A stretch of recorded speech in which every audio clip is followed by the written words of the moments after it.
It's the Anthony Cumia Show. Entertaining and informative. On the Red Apple Podcast Network. Another Sunday. Another week went by. There it is. We're back. The Anthony Cumia Show. Damn glad you could join us. So much going on. As you know, as is every week. Ridiculousness.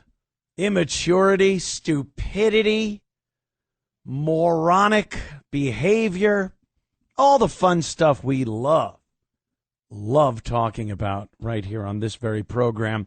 Glad you could make it.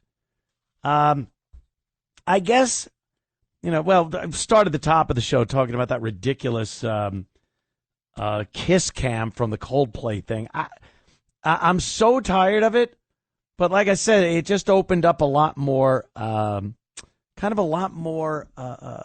avenues of discussion about privacy and stupidity.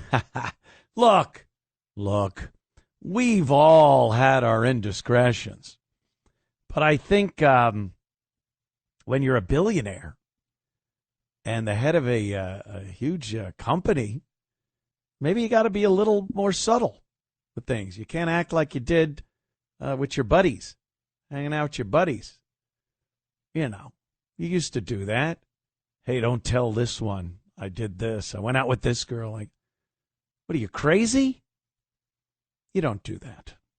Just a little PSA for everyone out there. Discretion. The better part of valor? Is that how the saying goes? All right, first thing I really want to talk about, though, aside from that nonsense, the anniversary of the moon landing. Oh, I could hear the people now. What moon landing, Anthony? I thought you were smarter than that. This is something I get into with people constantly. Did we go to the moon? Did the United States of America plop 2 astronauts down on the moon on this very day in 1969? Boy, I used to believe this with every part of me. Now, don't get me wrong. I am not saying the moon landing was faked. I still believe that people went to the moon. But man, the pushback, it has an effect. And it's not even the people that are, the flat earthers, that collection of imbeciles, or the people that don't believe we went to the moon. That isn't who's swaying me or getting me to even doubt myself at all. It's the lies that I see coming out of our government every single day. And it makes me very, very, very, very leery about what I've been told by the government in the past.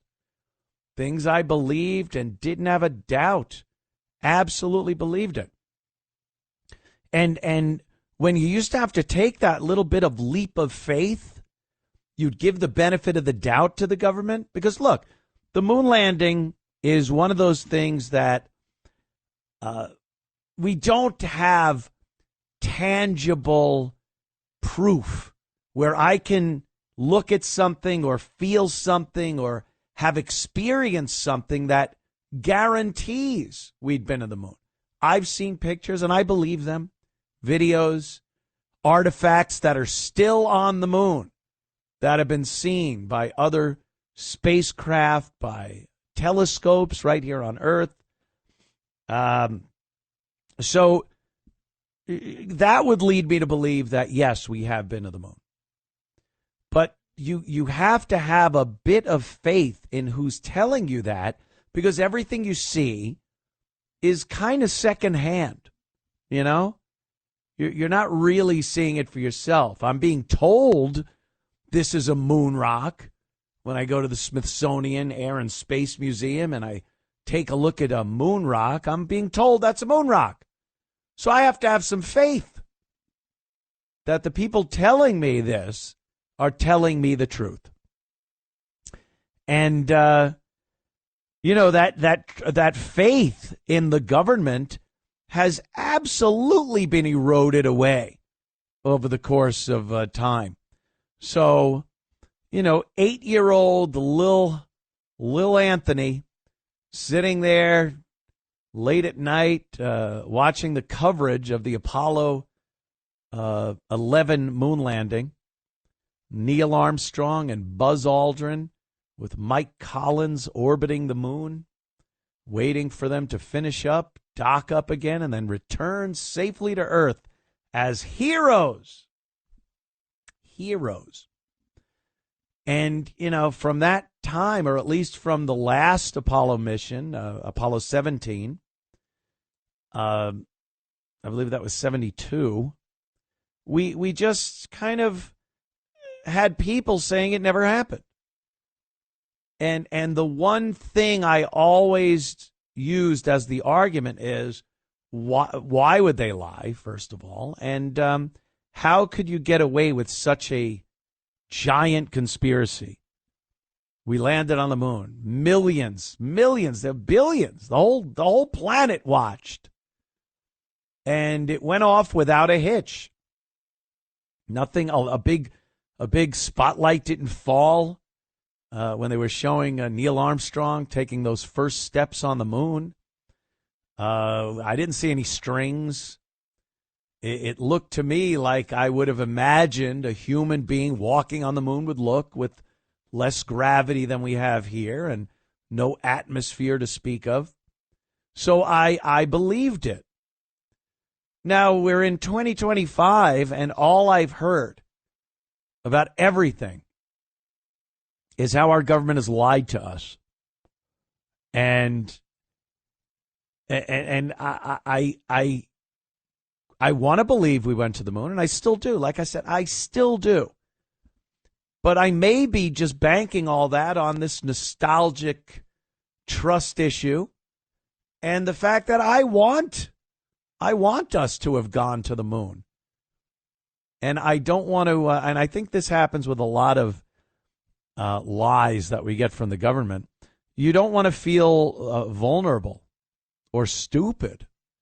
I believed it, and then if you're told it didn't happen, you're going to feel pretty stupid and naive. And, you believed someone, you trusted a government, but, an entity.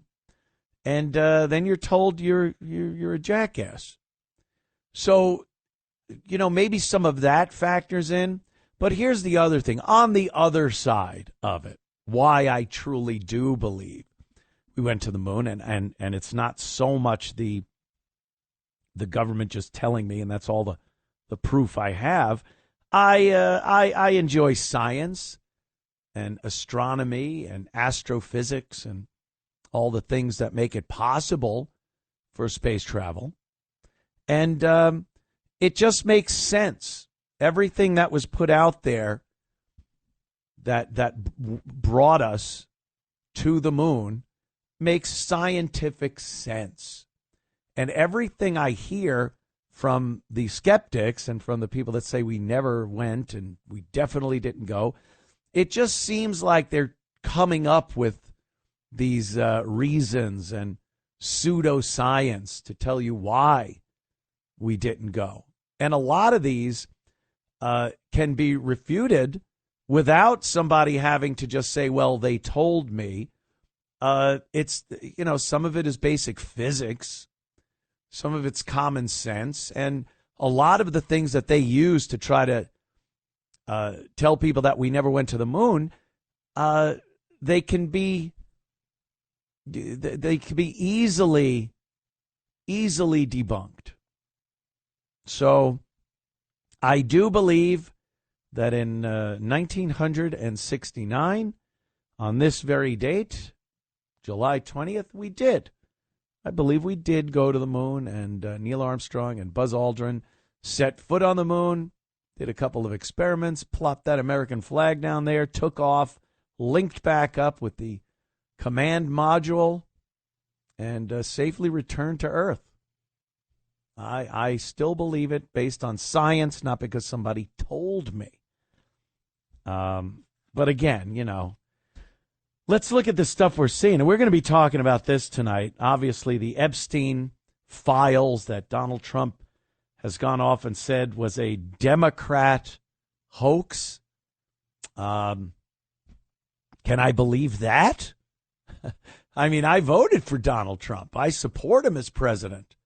I'm a Republican. I'm not a crazy right-wing, hard conservative. I have some liberal ideologies when it comes to basic, basic empathy for human beings that some people say conservatives do not have. But there are a lot of things going on these days that make you look at the past and go, well, when did this start? When did the unregulated lying, when did it start? Was it 4 years ago, 8 years ago? Has it always been that way? And if that's the case, what can I believe? I don't think I can believe anything. And that's the problem when it comes to things like the moon landing. I believe it, but they've put me in a position where I'm finding it harder and harder to defend my belief that I believe it, because at some point you do need to make a leap of faith in some aspect that you weren't lied to, and that's where they can get you on this. Well, you are lied to. Who are you talking about? The government? Look what they do every day. They lie, Pee-wee.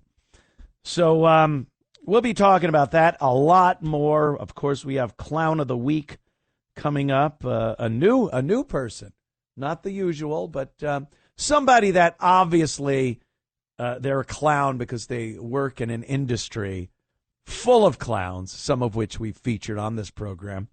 So stick around for that and a lot more just starting tonight with the Anthony Cumia Show. Be right back. Welcome back. The Anthony Cumia Show on a wonderful Sunday evening. Glad you could join us.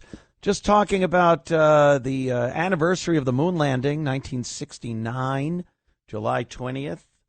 And I'm getting some feedback. We'll take your calls, of course, 800-848-9222. But I was just looking in my at my X feed here, and I'm being called what's the word? Retard. That's what I've been called because somebody here is commenting. This guy RGZ Mac.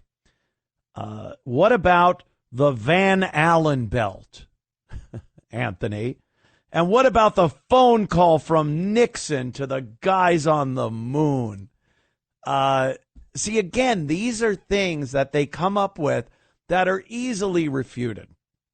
Many scientists have said it's absolutely possible and feasible for humans to survive going through the radiation belt, the protective magnetic field around the planet Earth that keeps all that crazy radiation from space from getting to us. They position the ship in a certain way where there's a lot of mass between them and the radiation. Now, scientists have said this, and I'm willing to believe scientists that don't seem to have an agenda. I'm willing to give them the benefit of the doubt. The Nixon phone call is the most ridiculous thing that these "we didn't land on the moon" guys bring up. What do you think? Dick Nixon sitting there in the White House? What's the number of the lunar module? And he just picked up the phone. Do I have to dial 9 for an outside line? Henry, help me out. It was the White House, yes, President Nixon on the phone to Houston. He was talking on the phone to Houston Mission Control, who then patched that call through to the guys on the Apollo 11 capsule. He didn't call them from the moon. It wasn't from the moon. They were in transit in the command module at the time. But it's very easy to call up a place with the radio. NASA's talking with them. Mission Control's speaking with the astronauts. So, of course. So silly. So silly. Didn't happen. Nixon calling him? That's crazy. Henry, help me out here. What's the area code for the moon? Insane. Scott from Virginia. What's up, Scott? Well, Anthony, welcome back to your triumphant return to the radio. I love it. Thank you, sir. I got to tell you, this is not at all what I expected. I mean, who really knew what to expect? So I was kind of thinking, all right, I mean, I followed you guys the whole time. I'm not going to draw it out forever, but I've been with you guys a long time. Mm-hmm. And, when you came back to the radio, I was like, okay, is this just going to be, do we pick up with the Anthony Show? Is it going to be, the old days? And what I found it to be has just been fantastic. It's your show. It's a different take, And I think some of us have grown up a little bit in the last decade or changed, and you changed with it. And I love where you landed with this. Scott, thank you. That's very nice of you to say. And truth of the matter is, you have to have some self-reflection and realize that once you are in your 60s, being a shock jock kind of looks a little silly on you. I love humor. I love having fun, making jokes, even about whatever's going on in the news. But, I'm not ready to get some girls in their 20s, put them in a 55-gallon drum and dump animal organs on them. Don't sell yourself short, sir. All right, maybe someday. Yeah, but, I the only thing I could say to make it better is when you have on Little Jimmy, and it's, man, those shows just hit. But love it. Yep, thank you, Scott. Look, man, I'm honored to talk to you. But what I do every day is I work in the Mission Control Center, and honestly, this show has kind of given me back a center of my week, because when you work these weird hours, it's a 24-hour day job, you're in there shoving, satellites and stuff around the Earth. You lose track of what was a Monday. Weekends are meaningless. So your Sunday night show has been kind of like a center point to my week now. It's like, Sundays, that's my time. Glad to hear it, Scott. Scott, what do you do? You sound like you're in the space industry. Yeah, so I'm generically what's called a space vehicle engineer. You're the people that look at the telemetry coming back from the spacecraft, and you react to anomalies as well as conduct regular daily maintenance tasks, such as burns to move things out of keep those things falling around the Earth when they're supposed to be. Yeah, so I mean, it's somebody that this everything over a long enough period of time becomes tedious, and when you just do this every day, it's like being an aircraft controller and people going, "Our plane's real." It's like just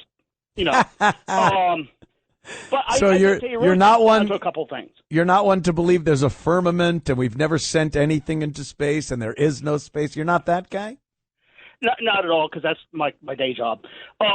It is what it is. We went, but there's a very specific reason. When these people go, they always go down a technical avenue, and it's the wrong way to go. Honestly, it's the wrong way to defend it, because going to the moon is not a technical problem. I mean, it is very technical. It's like building an atomic bomb. A very limited set of actors can do it. But we have the technical capability to do it. What we lost was the will. We got rid of this buzz-cut, steely-eyed killers that ran mission control. We went to a softer, kind of NASA that lost track of its mission and is now fallen decades behind the private programs. That's what's going to get us back to the moon. But it's really no bucks, no Buck Rogers, the old saying. And, you cannot go to the moon without money. However, I want to offer you a great view of it. Not my view, but there's a guy, his name is S.G. Collins. He's a well-known photographer, kind of a liberal, D-bag, whatever, but an honest man. And he has a whole YouTube channel. You can just search S.G. Collins, and you'll find he does a discussion on, did we go to the moon? And it's beautiful. He just starts off, did we go to the moon in 1969? I'm not sure. I wasn't on the moon in 1969. And then he goes into, from a photographer's point of view, why the technology to fake it did not exist at the time. Oh, okay. And it's just absolutely beautiful rendition. And it just shortcuts around all the old, but what about the Nixon phone call? Yeah, it's called a phone patch, dummy. They were standing. Yeah. The amateur radio does it, My biggest qualm with the we didn't go to the moon guys. Having successfully faked the entire moon landing in 1969, why would you then go on to do it so many more times? Like, you're doing the same magic trick in front of someone. They're going to figure it out. So why wouldn't you just go, well, we did it, beat the Soviets, went to the moon, we're done, thank you, good night. They kept doing it and then had the problem with Apollo 13 and had to fake that drama that played out. I got to go, Scott, but thank you so much for the call. Yeah, that's the part that doesn't make much sense. Doing it again and again and again and again, and then bring a car up there and drive that around a little bit, hoping that something doesn't screw up in this insane. The logistical angle on here would be insane to try to figure out how the hell to fake the moon landing, and you want to do it over and over and over again. So that's a big sticky wicket with me when it comes to this. Look, I missed Clown of the Week, but we will do it right after these words. Don't go anywhere. The Anthony Cumia Show continues. The Anthony Cumia Show. Thank you for joining us on this Sunday evening. We appreciate it. I got to get to, this feature. Of course you do. It's the most difficult thing for me to decide. All week long, I toil. I look. I search for the person that will best fill this segment. And there's so many potential winners. It's very hard to pick. But I have picked out this week's Clown of the Week. The Anthony Cumia Show presents the Clown of the Week. Oddly enough, this guy played quite the clown, not literally with the makeup and everything, but quite the clown in a motion picture called Dumb and Dumber. You may remember his Oscar-nominated moving his bowels. yeah, his Oscar-winning bowel movement scene in Dumb and Dumber. Of course, it's Jeff Daniels. This guy, just another actor that wants to tell you how things are, what to do, how you should live your life, who's good, who's bad, from the proverbial ivory tower. They're rich. They have their own security. They're beloved by many people. It's a built-in thing. People like the characters they play. And, every week another one rears their ugly head and you go, oh, man, I kind of liked that person as an actor. What happened? And Jeff Daniels is the latest. Here he is taking such a brave stance on Trump. He's calling Trump racist and hateful. Who would do this, especially in the Hollywood community? Who would say such a thing? You could lose a gig, be cast out from Hollywood with such a crazy, wild take on Donald Trump. So let's hear what Jeff Daniels says about President Donald Trump. I mean, look at anything that Trump's done. It plays into hatred. It plays into what's the worst possible thing we can create and then fan that flame. And that's why you've got racism and bigotry and make America. The hat should say "Make America White Again." That's what it should say. Make America white again. They always got to pull out this backwards racism thing where if you point out some obvious problems we have in this country, that you are instantly a white supremacist, and that's it. Make America white again. And the bigotry and prejudice in this country right now is because of Donald Trump and MAGA? What? How does that figure when I don't know, maybe people see things and they make their own decisions. And their opinions on people, regardless of color, again, let's look at content of character. It becomes something that, what, you shouldn't talk about? And Donald Trump is the problem? Because since he's been elected, I've noticed something. I've noticed a little more freedom, a little more liberty with people's ability to speak their mind, especially on social media platforms. Haven't you noticed that? I see things posted on social media that would have gotten your ass kicked off of there. And now you look and go, oh, well, that's kind of nice. We can actually talk about some issues openly and honestly and not just be cast out. But people like Jeff Daniels see that, and they think that Donald Trump's election has made people racist and sexist and, homophobic and all the other key phobias and ists. When the truth of the matter is, X was the first to jump on it with Elon and gave people this freedom that we never should have lost on social media, but we had. And now other social media platforms are coming to the table because they see a definite change, a definitive change. And it's in their best interest to allow isn't that amazing? To allow people to speak their minds on their platforms. If they start booting people off with certain opinions, they'll realize, wow, a lot of people have those opinions. And we're losing a lot of business. So I don't know how into free speech they are as much as they're into, we just don't want to lose a majority of our platform base. Because when it was all about wokeness and liberal ideology and kicking conservatives off of social media, that was the vibe of the time.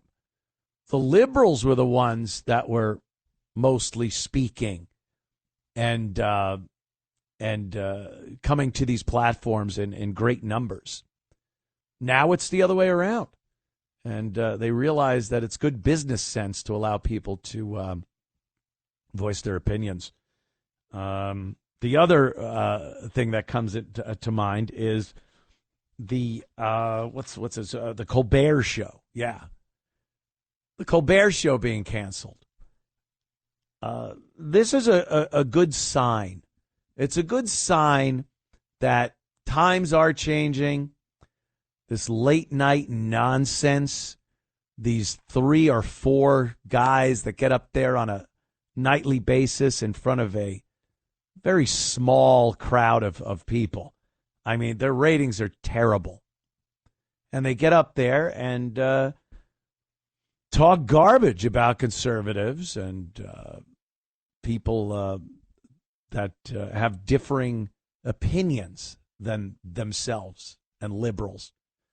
And, of course, they're so sure that their side is right and their opinion is right that they don't even, they got yes men surrounding them.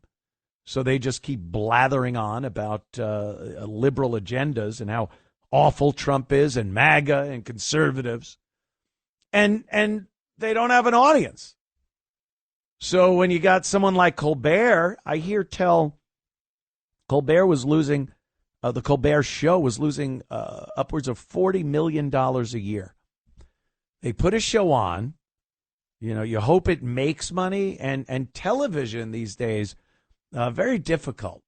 It's all sponsor driven, and people have gone to different places to ply their wares and sell their goods. And the Colbert Show isn't a place where a lot of people think, I could sell my stuff here. So very difficult to make money, especially when no one's watching. So they were losing $40 million a year. And then when he gets the boot the other day, he's still in there for another year. When he gets the boot, the liberals have to rationalize it in their head that he was fired because of his political stance. Paramount, who owns the show, and CBS, they were very angry with Stephen Colbert. The bosses at Paramount are more conservative. They might even be fans of Trump. Who knows?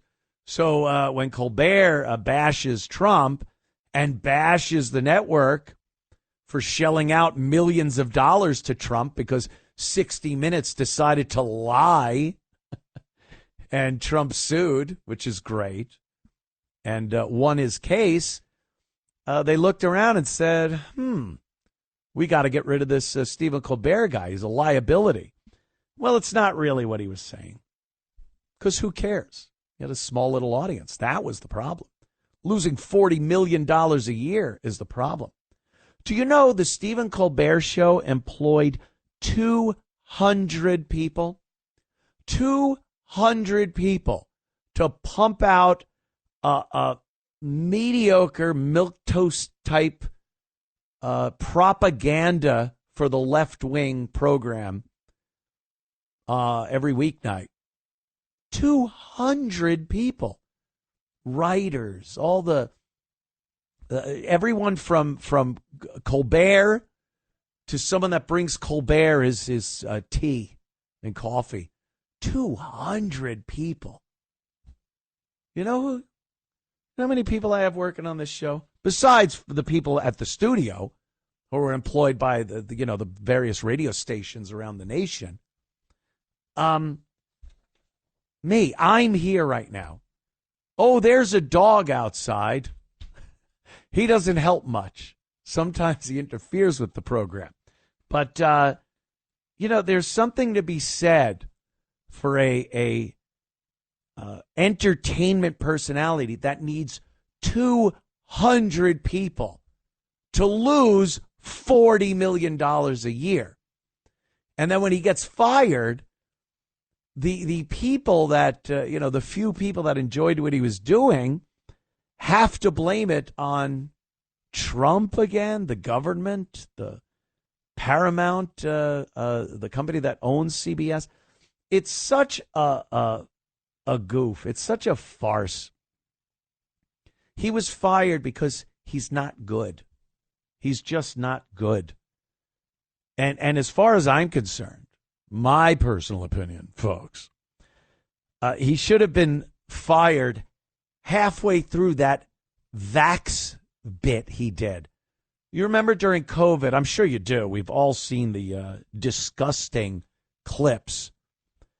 It was Stephen Colbert and a bunch of these Broadway-type dancing boys. And they were dressed up like syringes.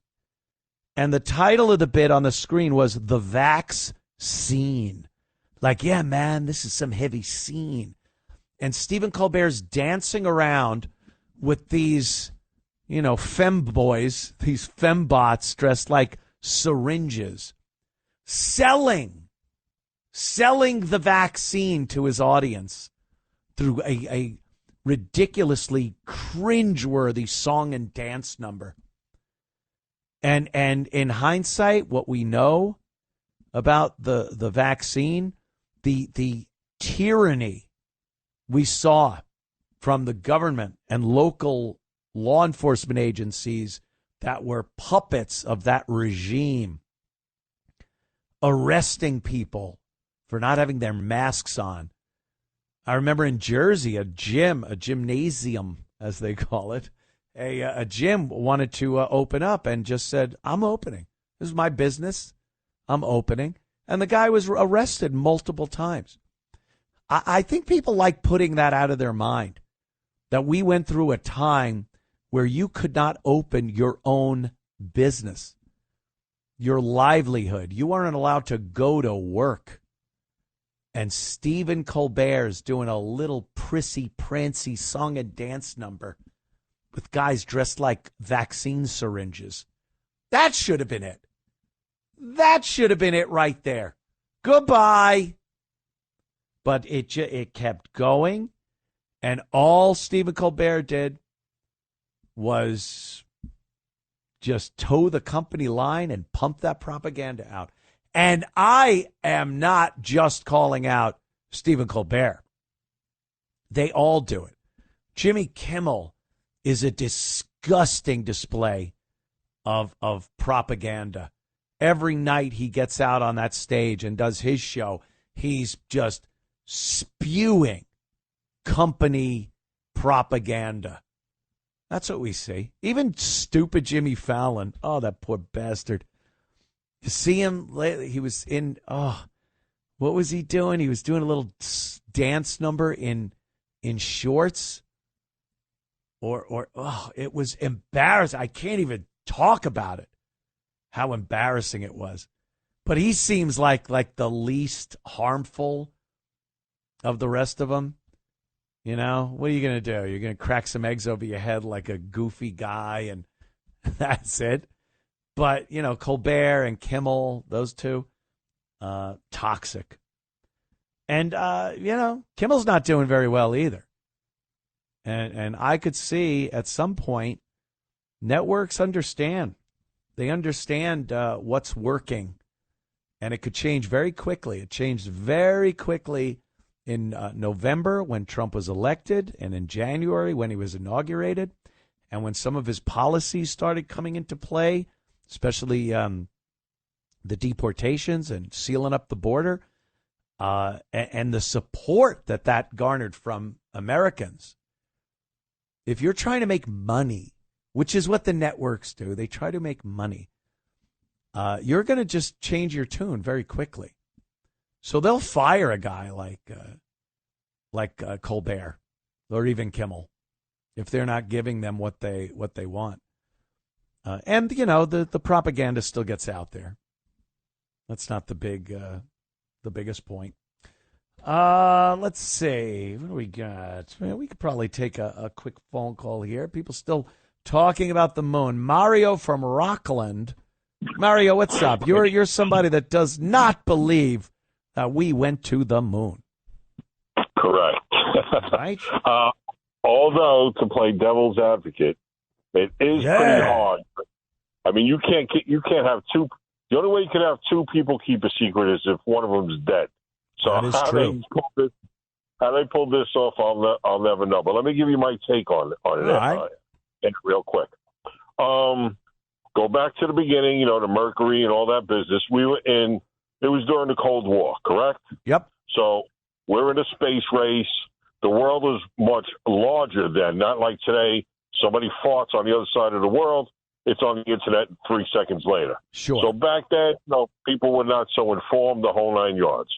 So, and I'm basing some of this off that movie, Hidden Figures, only right. in the sense that it showed you how, if they beat us to the moon, they're going to shoot a rocket down here and kill us the whole 9 yards. Okay. So let's just talk. I mean, you were in the trades. You were a tin knocker, correct? Certainly, yes. Okay, let's get into just the working part of it. We went from nothing. We went from Buck Rogers to all of a sudden losing to Yuri Gagarin, or whatever his name was, spinning around the Earth's atmosphere. Right, first man to orbit the Earth, yeah. Correct. So now, like you see in the movie, Kevin Costner's like, are you kidding me? These guys don't even have a refrigerator, yet they did this before us. Right. Now, Kennedy wanted to go to the moon. We're in the middle of the Cold War with Russia. Now, you mean to tell me, Anthony, hold on a second. We went from zero to putting guys in Tyvek suits. Tyvek, you wrap a building in. A house. They use duct tape. They use like ski gloves. It was almost like, remember the old space horror movies? And then you're looking at the thing and you're like, the whole movie was made for like $100. The guy has like a sponge. Okay. I get you. So continue. What are you getting at here? Well, we went from nothing to putting, again, we totally lost. We don't know what's up there. We don't know if there's X-rays. We don't know nothing. And again, you put them in Tyvek suits with duct tapes and ski boots and the whole 9 yards, and they're walking with those things that look like vacuum cleaners, like the guys from the center of the Earth. That's the air conditioning. for the Superman thing. Now, and we put them up there in X amount of years. Well, there was a progression, Mario. There was a progression from, putting simple satellites up. And I'm not talking about anything with the Soviet Union, just America. Putting satellites up, there was a lot of trial and error, and working things out through Mercury and Gemini and then Apollo. And advancing the technology as they needed to. I mean, the press was on. We needed to beat the Soviets to the moon. Anthony, no, listen, I'm simplifying things just to make a point, not to keep you here all night. So, yes, of course, again, there was a progression. A lot of the ships blew up right there on the launching pad, the whole 9 yards. But again, we still had cars that barely had cars that had automatics. You know what I'm saying? Like, if you got a car with power window, you get what I'm saying. Like, we weren't as advanced. Dick Tracy had a watch that he was watching the car chase on, but it was a cartoon. I understand. So, but we had enough technology, whatever we needed technologically, to actually do it in a very analog world at the time too. This wasn't digital, and it was enough to actually do it. But Ant, hold on a second now. Okay, that just strengthens my thing a little bit more. Now you come to today where we really do have that watch. Yeah. We got cell phone. Well, forget about the technology. Just to the average American or anybody in the world. So what was that? Forget about it. You talk about analog to digital. Right. And you mean to tell me they still can't put the guy there? They have to develop the world's strongest rocket ever made that they're still testing. They're constantly pushing the project back. Yeah. You know what I'm saying? Now, that's the progression from 1959 to 69.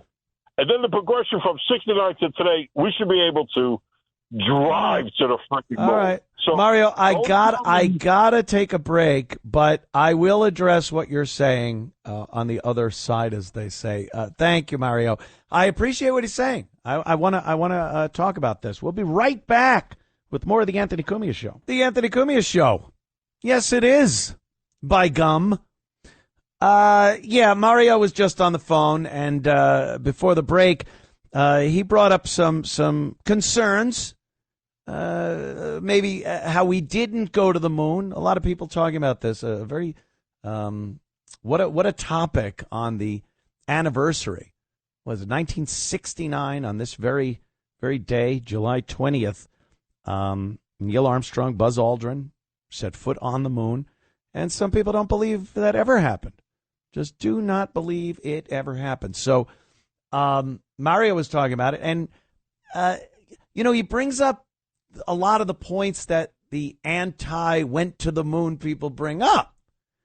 But I think we were able to get what we needed together very quickly because, again, look, we handpicked some of the greatest scientists from a little place called Germany.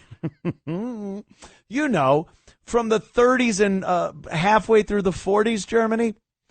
Werner von Braun was brilliant. You look at anything that had a rocket on it on the German side there during World War II, and Werner was he was behind it. Not literally. It would have been very hot back there. But he was the brains behind it. And there was something called Operation Paperclip, and the United States said, hey, we could level this place and, just kill everyone or imprison them or give them to the Soviets. Or we could start saying, hey, boy, they sure had some good technology over there. Let's handpick a few and get them over here into the U.S. to work with us. And that's what they did. There were many amazing German scientists that had worked in the rocket program for many years. And having them was an ace in the hole.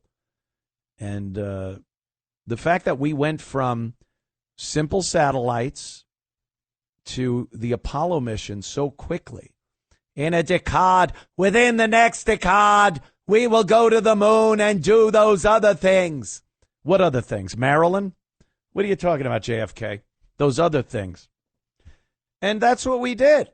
I don't think that's so out of the realm of possibility that it discounts the possibility that we went to the moon. Oh, it happened too fast. The Soviets put someone in orbit very quickly. Yeah, they also had a few dead people and a dead dog, mind you. Poor little guy. And here's one of the biggest things about the moon, the lunar landing by the United States. The Soviet Union, the government of the Soviet Union, never said we didn't do it. They congratulated the United States, said, wow, what an achievement. They never said, what? It's fake.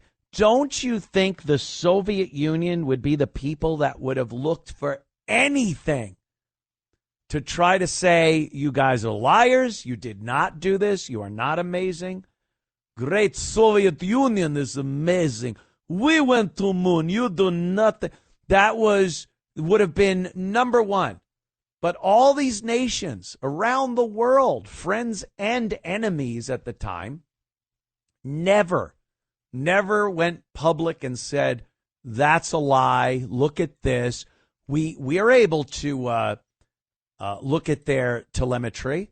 You don't think the Russians knew exactly where our space capsule was at any given moment? Of course they did. And they never said, well, look at here. Look where he goes here. It's crazy. It's not even close to where they needed to be. The capsule never left Earth's orbit. Something. But it never happened. All right, enough of the moon. Enough of the damn moon. Clear the phone lines. For God's sake, we're moving on. Sorry, but, we can only talk about this for so long. With what's next? Building 7? I personally think I get into that all the time. All right, look, we're going to take another quick break, and then top of the hour, we'll start out fresh and be right back. Hope you're having a pleasant evening, whatever you're doing. It's summer. Got to enjoy the hell out of it. It goes by quickly. And then before you know it, what? Halloween. You got like Labor Day, and then you're like, well, it was just Memorial Day. I remember 4th of July was just, and then Halloween, Thanksgiving, and then I don't even want to say it. You know what that's all about? Shopping.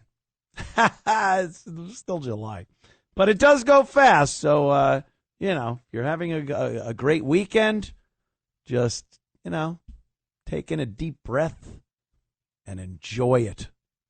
Realize how quickly these things fly on by. I was kind of talking. We got a little change in topic with the moon landing thing.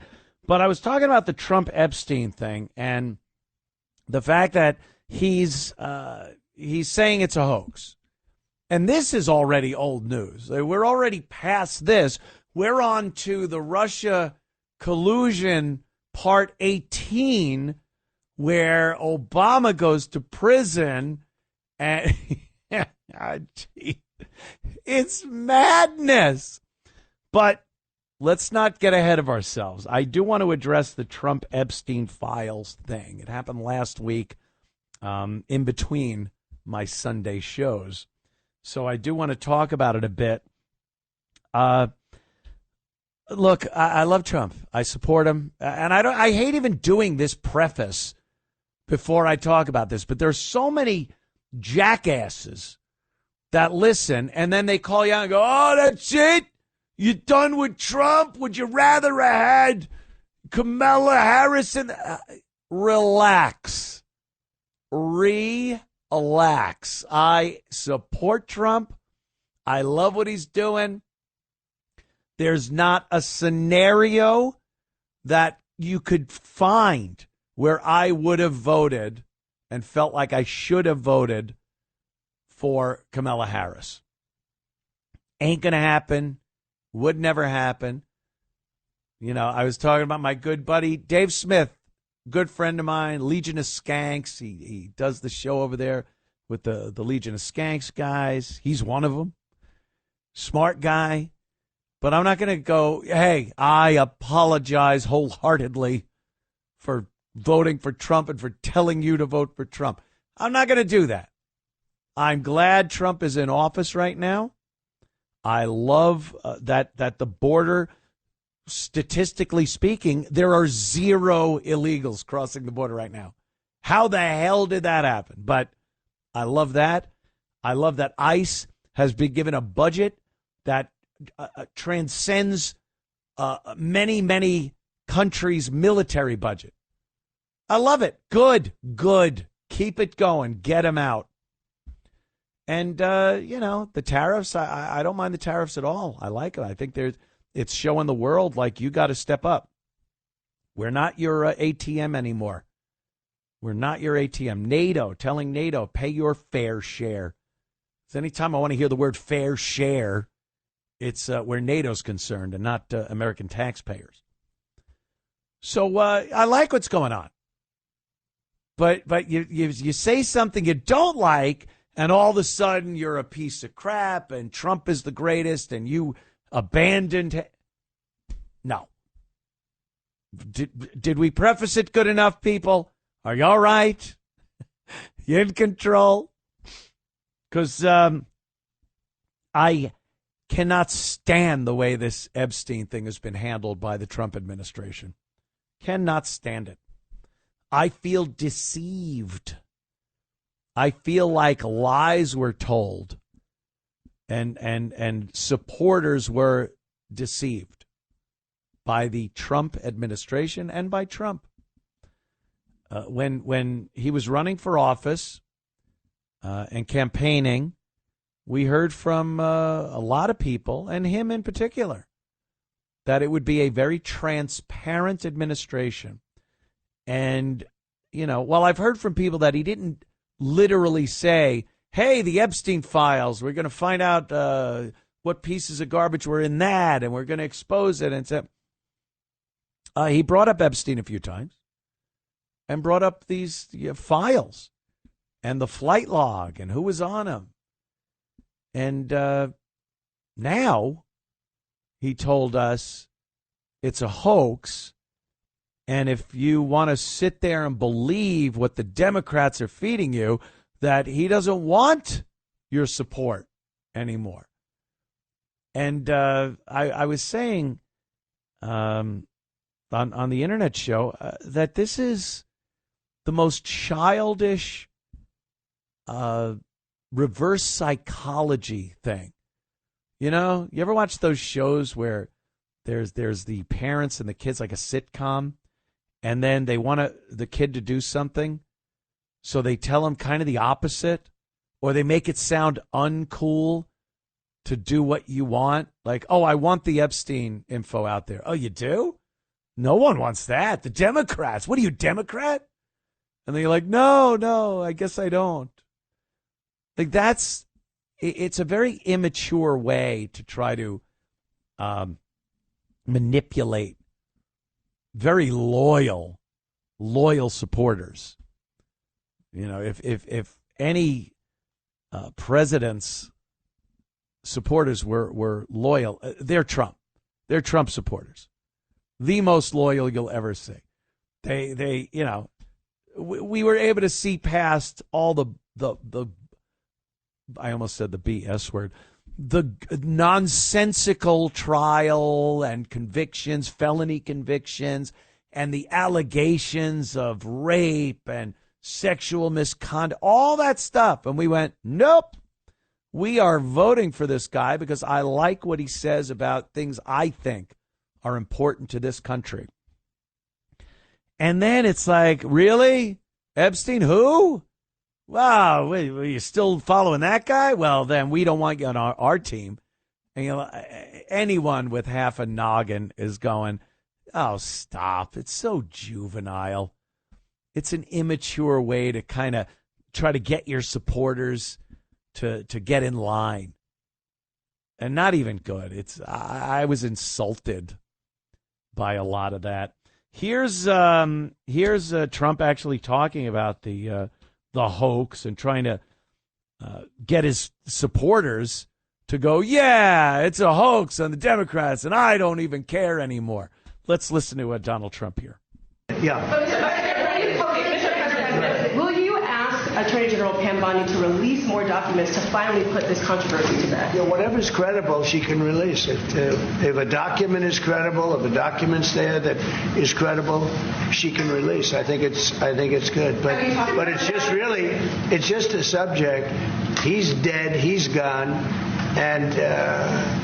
All it is certain Republicans got duped by the Democrats, and they're following a Democrat playbook. And no different than Russia, and all the other hoaxes. They're started by the Democrats, and some Republicans, in this case I was surprised, but they got duped. But have you talked about it with her the last weekend? President, first of all, your high-ranking officials, whether it's... Yeah, the cacophony of media there. So the Republicans, some of them, he's very surprised because Republicans are normally very smart. And Trump is very surprised that any of them fell for this Democrat hoax about Epstein. Well, you were talking about it. The Pam Bondi, who you love and think is awesome, she was dangling this Epstein nonsense in front of our face. Remember that ridiculous photo op of the internet influencers with the loose leaf folders of Epstein evidence? Here it is. Smell the glove. It's like it was a lie. You built it up to be something. And we expected to see something out of it. We expected to see people that were doing horrible things, people of great power and influence, actors, politicians, corporate heads. We were told that's what it was. And what? It didn't pan out, so now we're idiots if we got duped by the Democrats? No. I refuse to stand by and be insulted like that. You're the ones. Trump, the Trump administration, Bondi, Patel, Dan Bongino, Gino Bisconte, no, all of them were the ones saying, hey, this is something. You want the files are on my desk. Wait till you get a load of this. And what did we get? Ungats, as they say on The Sopranos. Ungats ungul. We got nothing. And then when we demanded to see something, we're told like children that there is nothing, that the other side, the bad people, are the ones that perpetrated this hoax.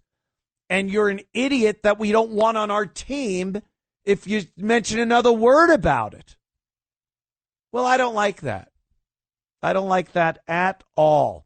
Another lie from the government.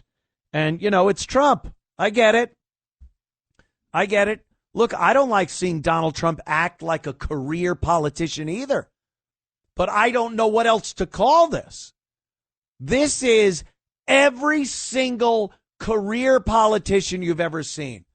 That's what Donald Trump sounded like, acted like, and treated his supporters and constituents like dumb children. I know you don't. Do as I say, not as I do. Shut up.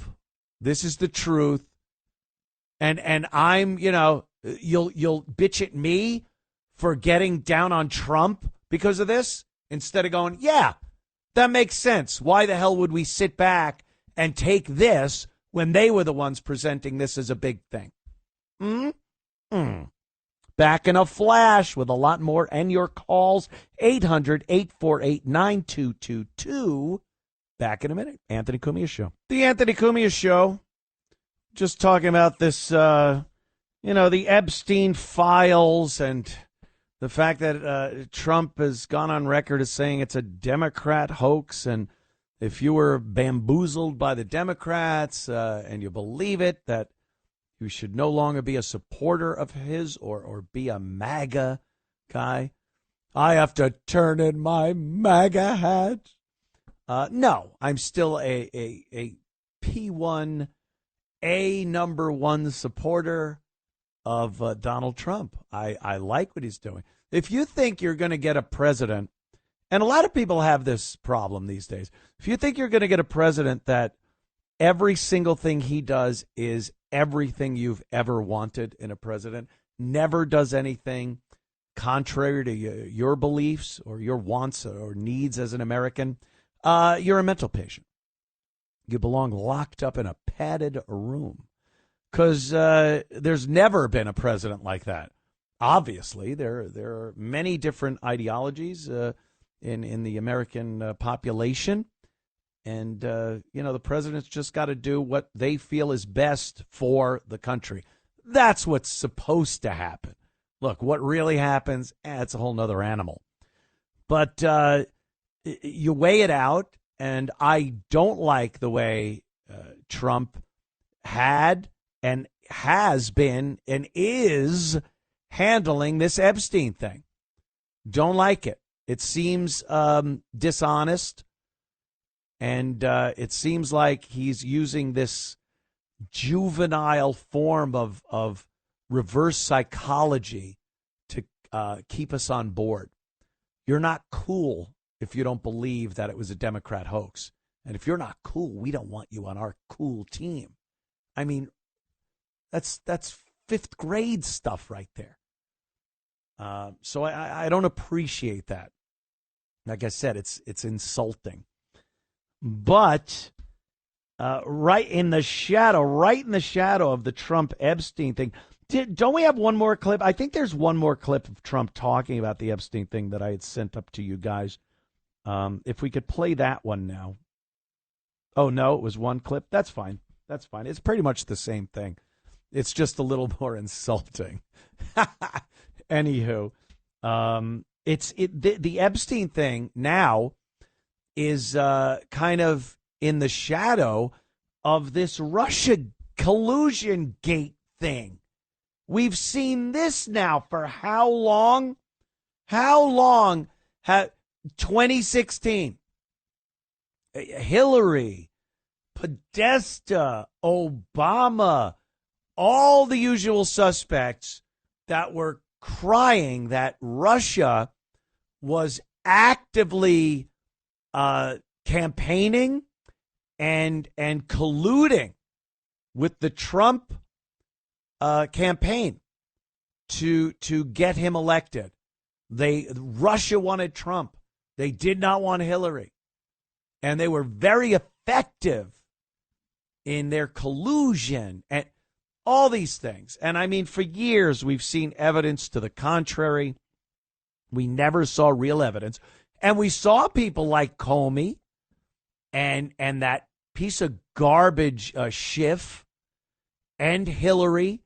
They took to the talk shows and the podiums, and they just talked about how Russia was in collusion with the Trump campaign to bring down Hillary Clinton, who would have won in a landslide if it wasn't for Putin and the Soviets.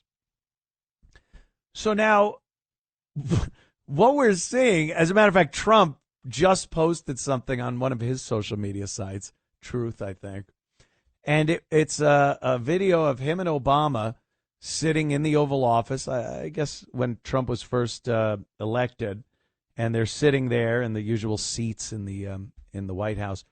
And then some agents come in and arrest Obama. It's AI, obviously. It's entertaining. But, this is another thing that I just cannot stand. And not just from the Trump administration, from every single administration, Democrat, Republican, you're putting You're putting a little carrot out for the people. Look, Obama's definitely going to jail this time. Oh, Hillary's going to jail. All of them. Comey, he'll be in prison. And then we see the memes of all of them in the orange prison jumpsuits behind bars, and we all laugh and post, yeah, I can't wait to see this. Can I be frank here, people?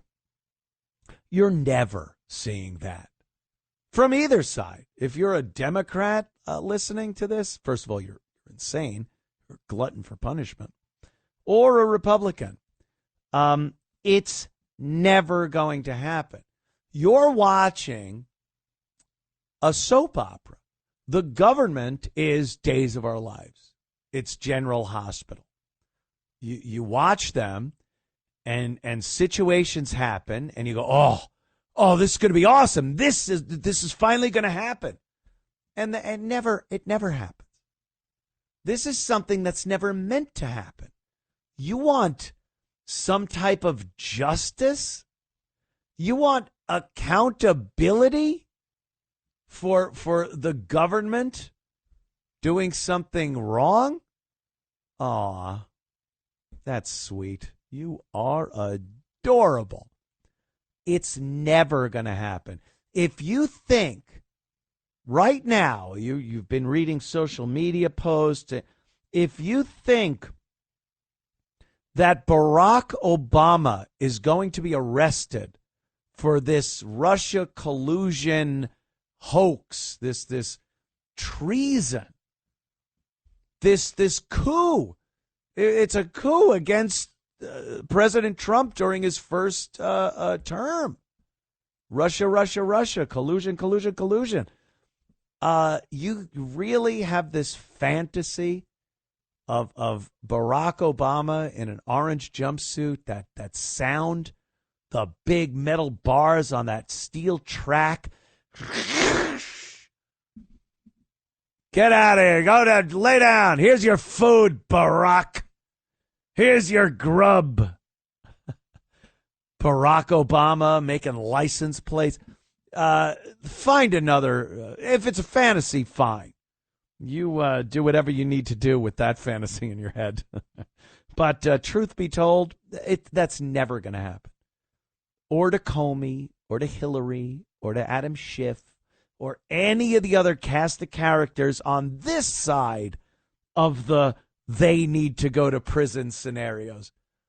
Do you remember just a couple of years ago, it was Trump and his 2016 administration and his friends and cohorts? Giuliani is going to prison.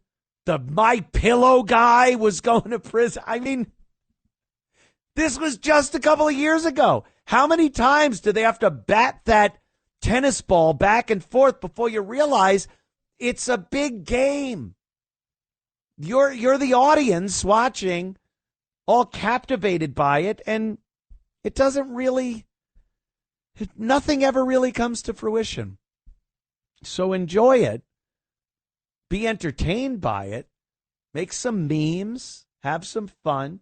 But just like Trump didn't see prison after 34 felony convictions, Obama's not seeing prison either.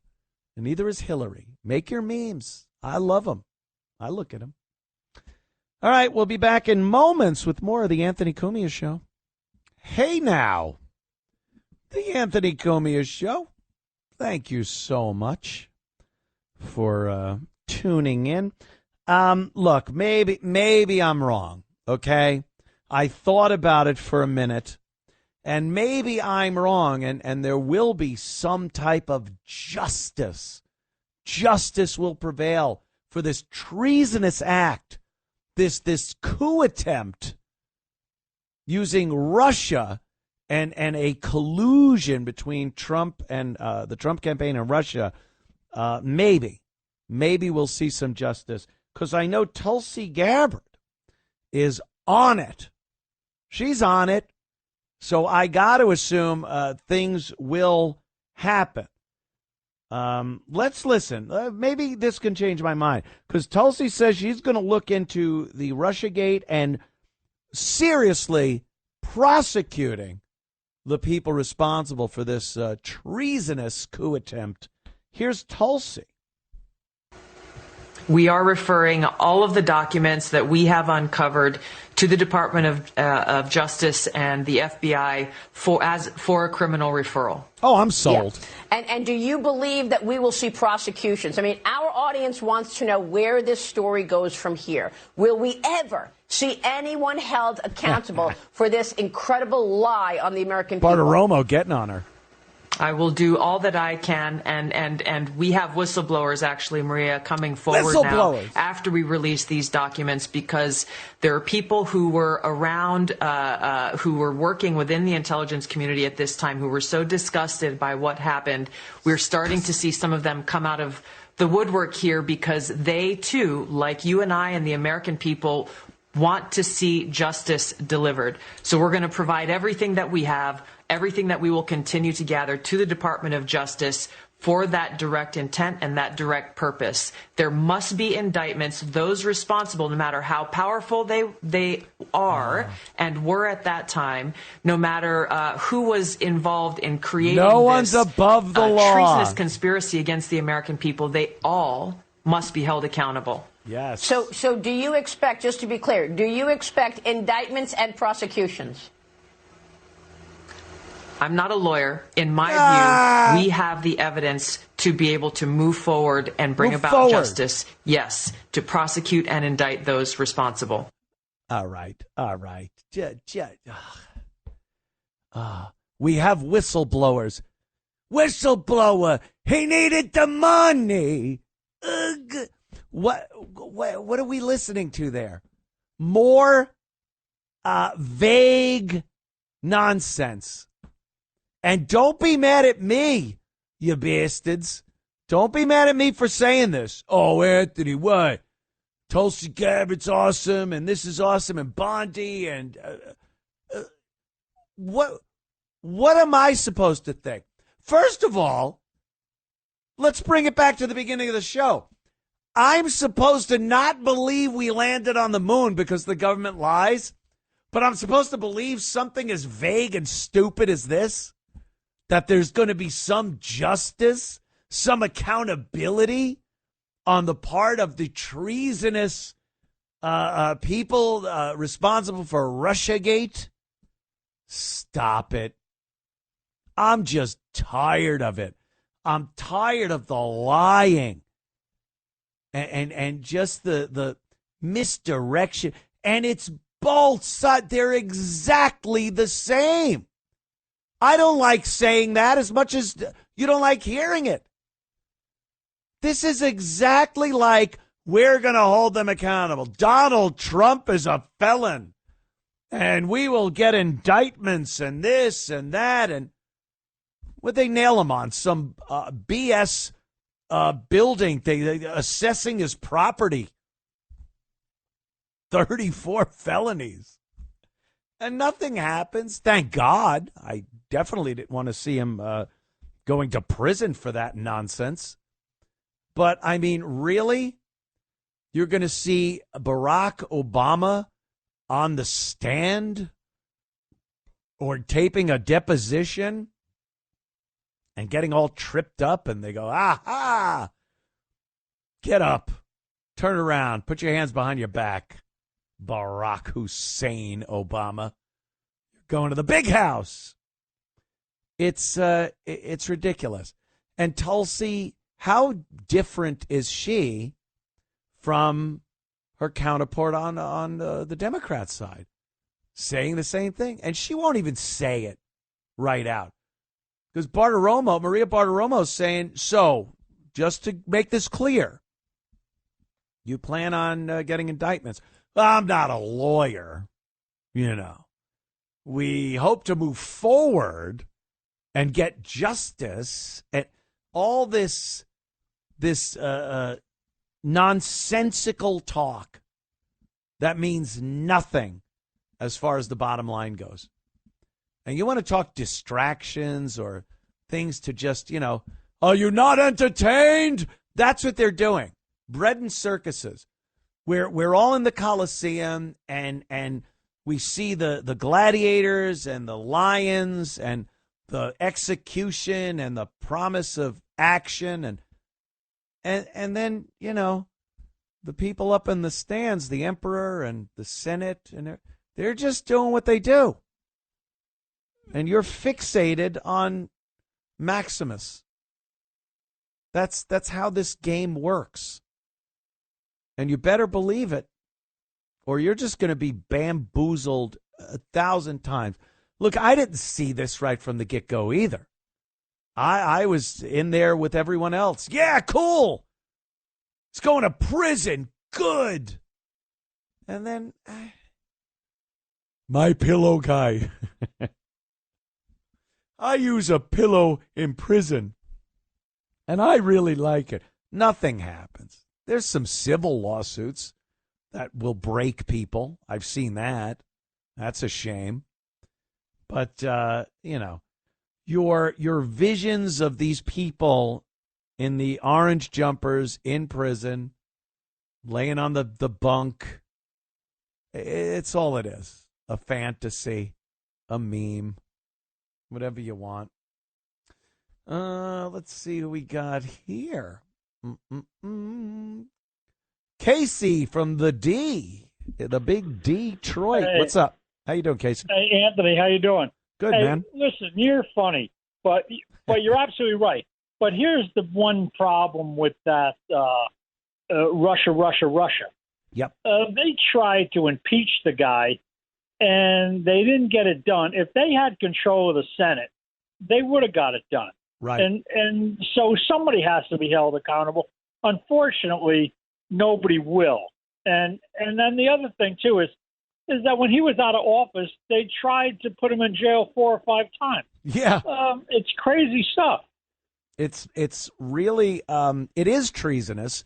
It was a coup attempt during his first term and the collusion thing. And I think they're absolutely right that Obama apparently had this big meeting with a bunch of other people of note about keeping this Russia thing going and coming up with ideas of how to really stick this Russian collusion thing onto the Trump campaign.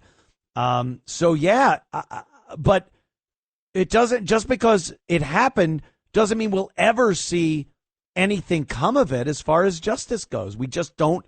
This country does not work that way. They constantly say that no one is above the law, and the example is that people are constantly above the law. Yeah, that's sad. It is, man. It is. How's Detroit these days? That's all I'd say. I'd like Casey, to see somebody hold held on. accountable. Hold on, Casey. How's Detroit these days? I was there about a year ago, and they like talking about this renaissance in Detroit and how it's gotten better. Is it? How do you feel? Oh, my God. I moved out here in 2013. As a matter of fact, I finalized my divorce. I lived in New York and Connecticut all my life. And I finalized my divorce on the day that Detroit declared bankruptcy. Okay. And I can't tell you the difference between 13 and now. Detroit is really starting to thrive. Yeah. People aren't moving in as much as you would think. But there's a lot of business and industry now, and the automakers. I think I can't tell you, it's night and day between when I moved out here and now. What do you attribute that to? Like, is it a politician? Is it industry? Is it the people of Detroit? Like, because Detroit, I mean, that was the example of the city that just went down the toilet, and for it to come back in any way, shape, or form. I think the problem is that it couldn't go any lower. It bottomed out like someone finally. And then this mayor, Mike Dugan, took over, and he was an executive. He was a businessman. Yeah. And he brought the city back. You know, the street lights got fixed. Yep. We get garbage pickup. The streets get cleaned. You know, they've put in a light rail down Woodward. Some of the simplest things, the like actual, the simplest. And the biggest thing is the basics. Lions moved back from the Pistons moved back from Pontiac into the city. The Red Wings and Pistons now play right downtown. You got Comerica Park, where the Tigers play. It's across the street from Ford Field. It's night and day. Yeah, well, that's great. See, it can happen. It can happen if you get somebody in there that really wants to change a city and not just perpetuate the same horrors that are going on. Let me just say one other thing. Yes, okay? sure. They got this park, Belle Isle, which was developed by the same person that built Central Park. Mm-hmm. Okay, and when I moved out here, Joe Pepitone. There was two Belle Isles, the daytime Belle Isle and the nighttime Belle Isle. And I used to go. Yes. I used to go down there at twilight for the changeover. And when not the changeover, I get you. And then the state took it over, and now it's unbelievable. I mean, the Belle Isle is now like Central Park was under Rudy. I don't know how it is now. Now everything's taken quite the dip. It's night and day. But all right, Casey, thanks, man. Thanks for the little Detroit update, and we'll talk to you later, man. Yeah, see, it can happen. It can happen with the right people in the right places that don't just kowtow to the politically correct, woke, whatever you want to call those ancient terms. I know, but it's what it is. And we're seeing New York has a decision to make in November. New York City for mayor. This Mamdani guy, this communist Muslim, he could destroy New York City. I mean, worse than it is now, and it's bad. It's bad now. And people go, well, Curtis can't win. Why? No one's annoyed? Everyone I talk to in New York is annoyed with how the city is run and how terrible and dangerous and filthy it is.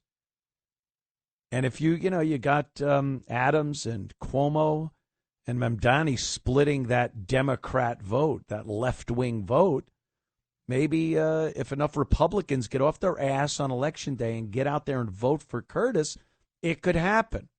And anyone bad-mouthing Curtis, I don't care. Like, I don't Curtis, obviously, he isn't a perfect guy. No one is.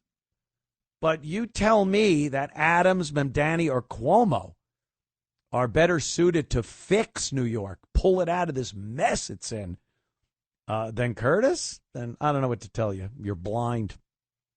Blind, deaf, and dumb is what you are.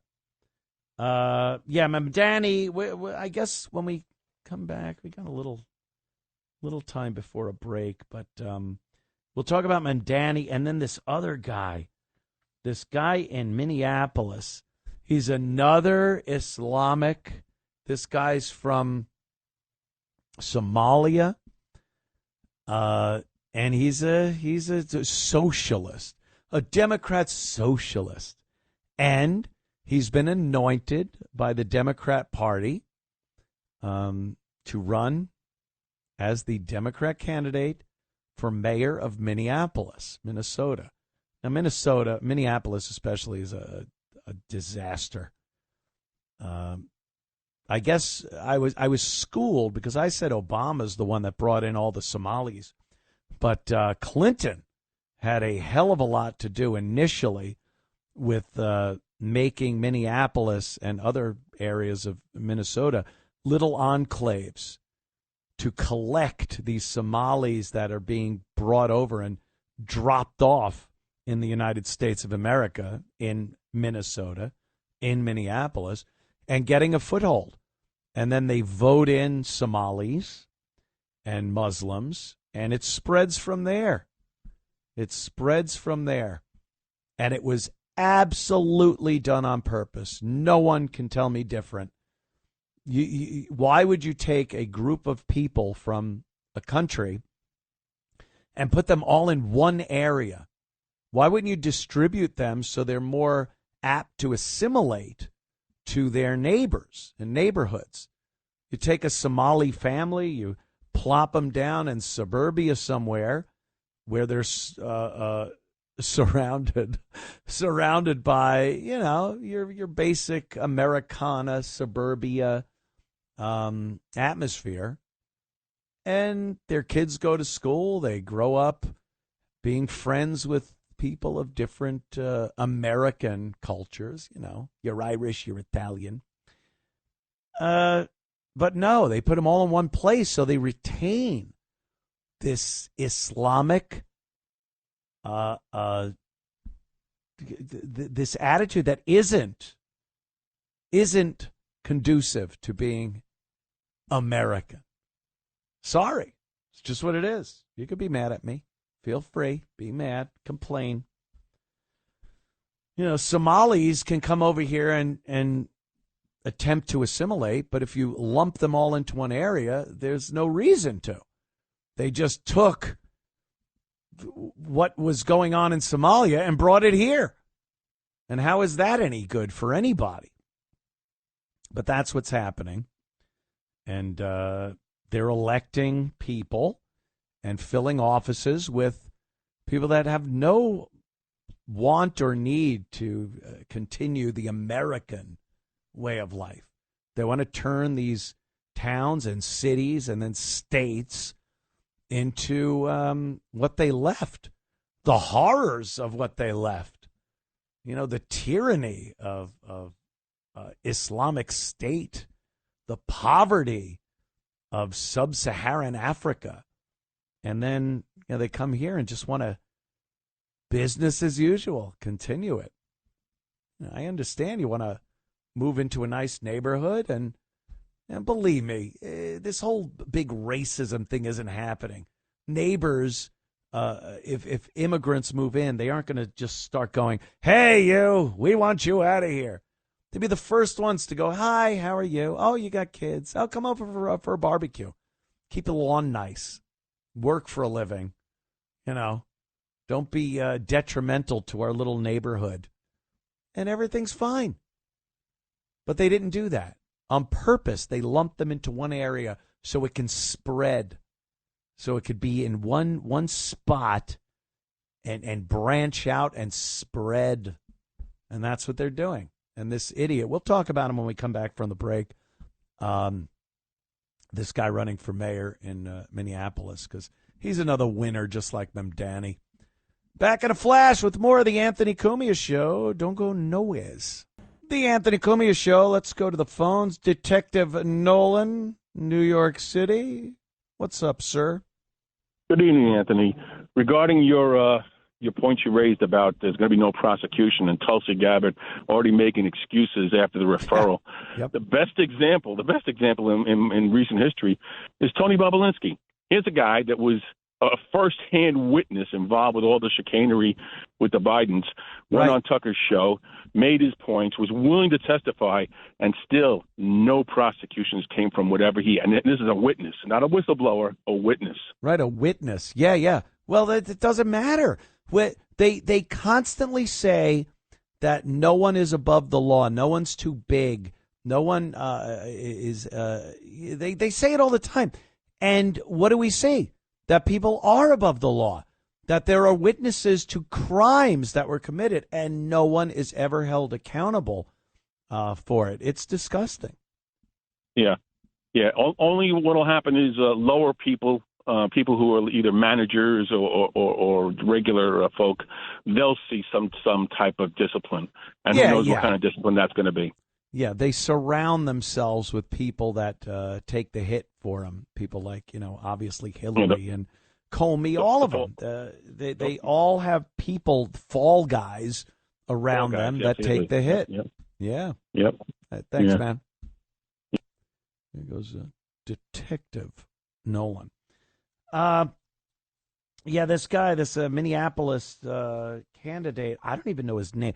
I'm so tired of trying to learn these names.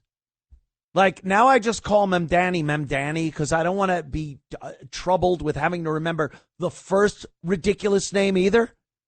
So now it's just like, oh, yeah, that Mamdani guy. This guy I haven't seen. I call him, obviously, it's not he's the captain now guy. He just looks like I'm the captain now guy.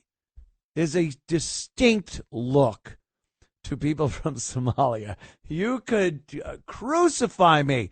Say it's racist. Say it's this. But boy, if you don't see it, well, get your eyes checked. There's this like light bulbish head and big peepers, and the teeth are just look, I understand there probably wasn't a good dental program in Somalia, but that's the look. So whenever I see it, and especially in Minneapolis, I got to think something. So here's this guy. He's the candidate, Somali Muslim socialist. He's saying that white people, of course, are the biggest threat. Here he is, though. He's just parroting what Biden's administration said about, white people being the biggest threat to America as far as terrorism goes.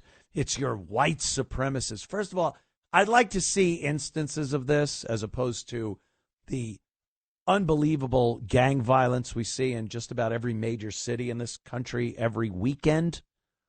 Tens, 20s of people shot over the course of the weekend. But somehow it's these people that, and to be considered a white supremacist, all you need do is say something as insane, as oppressive, as tyrannical as it's okay to be white. That puts you in a category that you now are a white supremacist, and you are one of the terrorists, the greatest danger to America.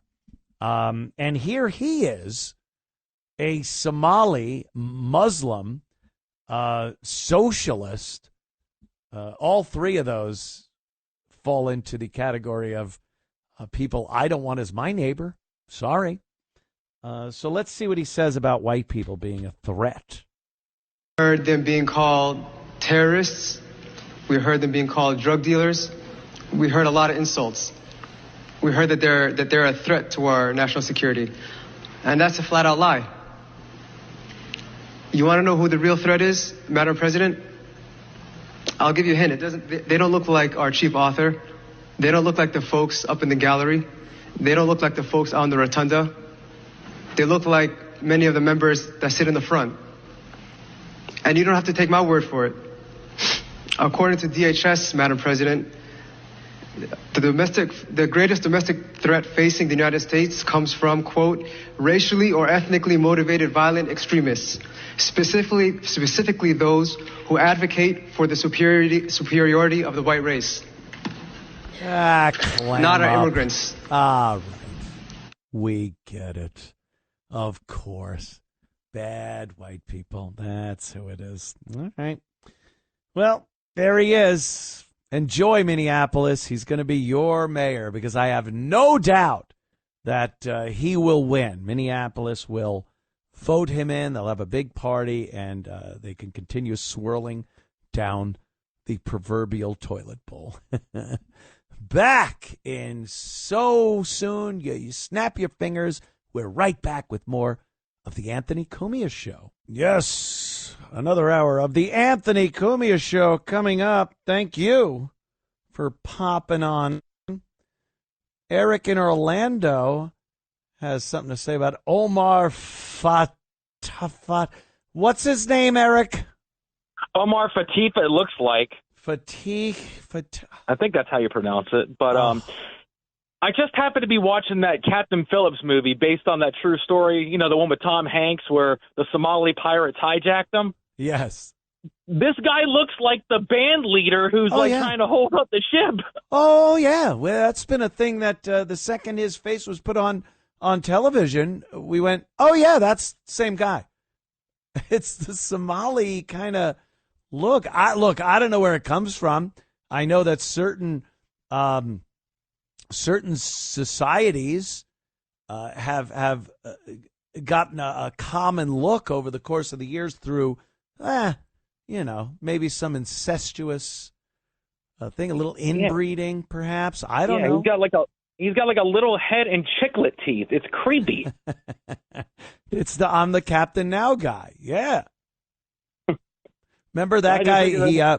When Captain Phillips was released, and then the Oscars that year, they brought that I'm the captain now guy to the Oscars, and they gussied him up because he was a real Somali guy. He just was they plucked him off a beach somewhere in Somalia or some crappy tin roof city. And he was the talk of the town. Everyone wanted to be around him and take pictures of him saying, I'm the captain now. And then, that was it. Okay, goodbye. That's how Hollywood works. He's got a shot in Minneapolis now. Look out, world. Oh, yeah, please. He'd be big. And maybe he lives there. I wouldn't doubt he lives there. We'll look that up for you. Thank you, Anthony. Eric. Appreciate the call, man. Yeah, the I'm the captain now guy. The real funny thing, as far as this election goes, is Jacob Frey, or is it Fry, the Democrat mayor of Minneapolis, that just lost the primary. I mean, this guy now has the Democrat ticket. He's the mayor that was crying on his knees, head against the casket of a one George Floyd. And he was weeping, bawling. What do they call it? When you're just you're crying. It's not even crying. It's way above crying. Bawling. Yes, bawling. That was him. I guess he thought that would help him out over the course of the years. Well, they quickly forget about beta liberal pathetic white guy crying at George Floyd's casket when a Somali guy comes up and can put two words together, and he's now the head muckety-muck for the Dem ticket for mayor. So good luck. Good luck there. I guess that's about it for Minneapolis, but we can take a short trip from Minneapolis, hop on that plane, and let's go to New York, because we have the same nightmare happening in New York. Mamdani, he's pretty much your number one pick for mayor at this point. You know my take. I think Curtis should be elected.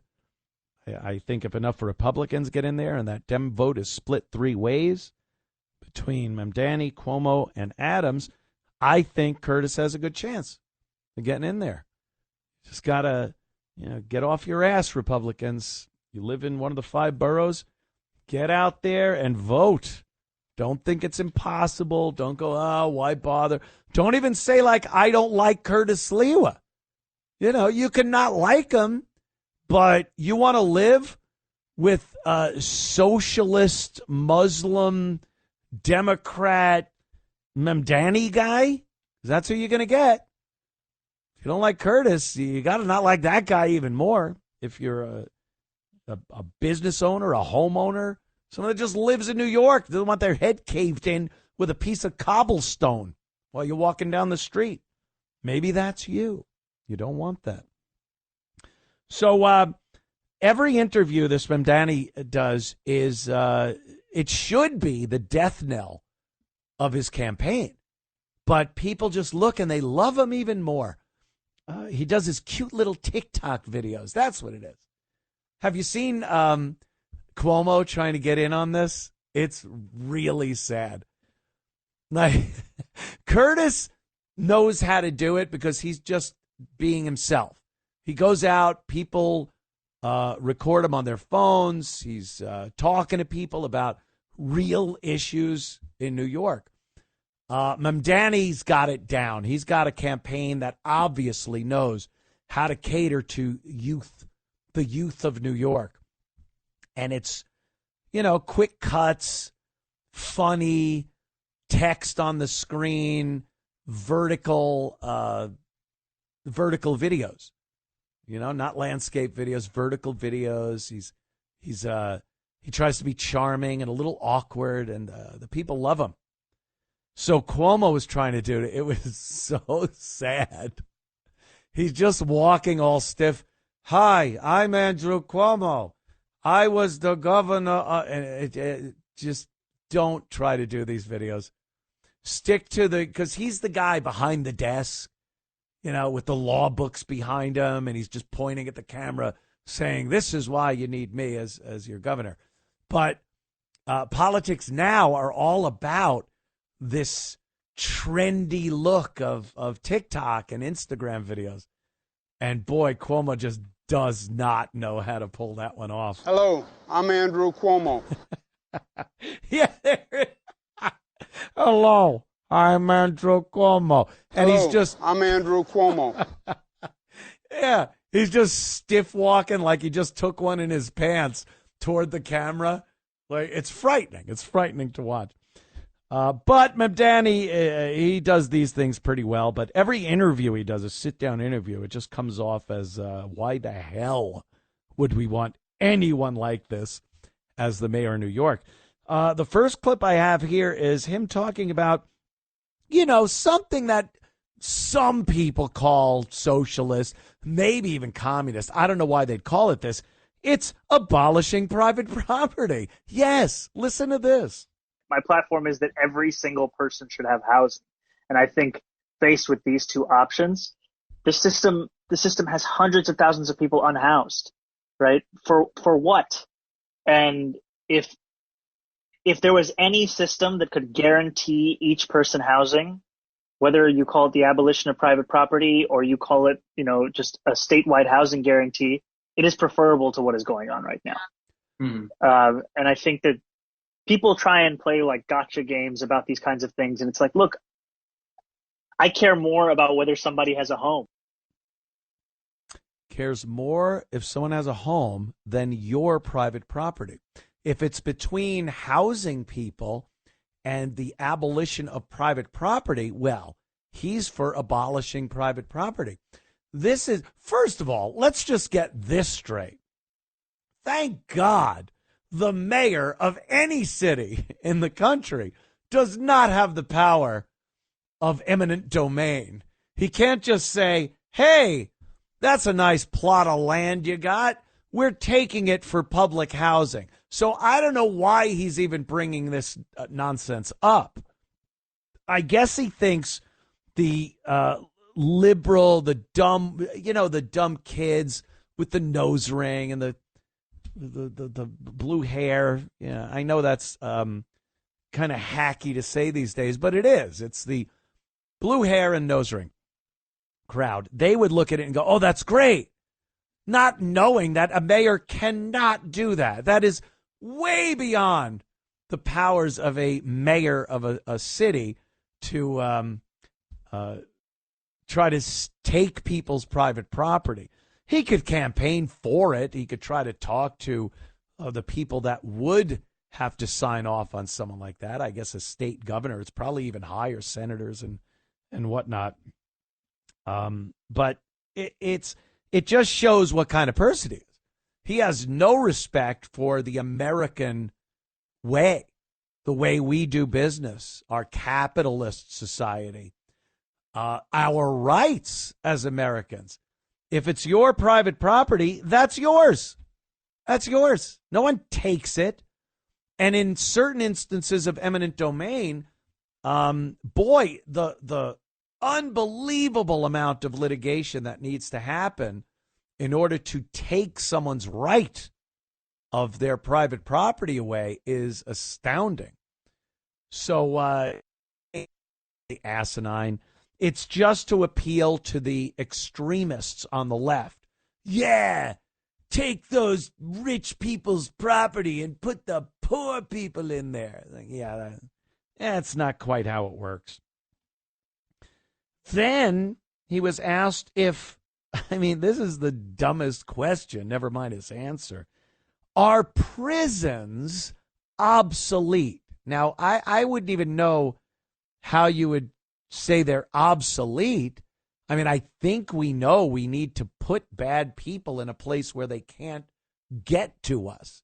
And that in and of itself seems to be a pert good reason to have prisons. But here's Mamdani talking about are prisons obsolete? Let's listen. Thank you. Are prisons obsolete? Whew, coming through with the quotes, coming through with the titles of the books. I have to read that, actually. I haven't read that as yet. But I think that, frankly, I mean, what purpose do they serve? Right? I think we have to ask ourselves that, which is that, you know, I think a lot of people who defend the carceral state, they defend the idea of it and the way it makes them feel. So what he's saying there is that he just thinks it makes people feel good that we have this system that incarcerates people, that takes people and puts them away, almost like it's a revenge thing. Like we sit there as a society, not even somebody that's been personally affected by the crime, assaulted, having a loved one murdered, whatever it may be. And those people obviously have a reason and, you know, a human right to want some type of revenge on someone that's done them horribly wrong like that.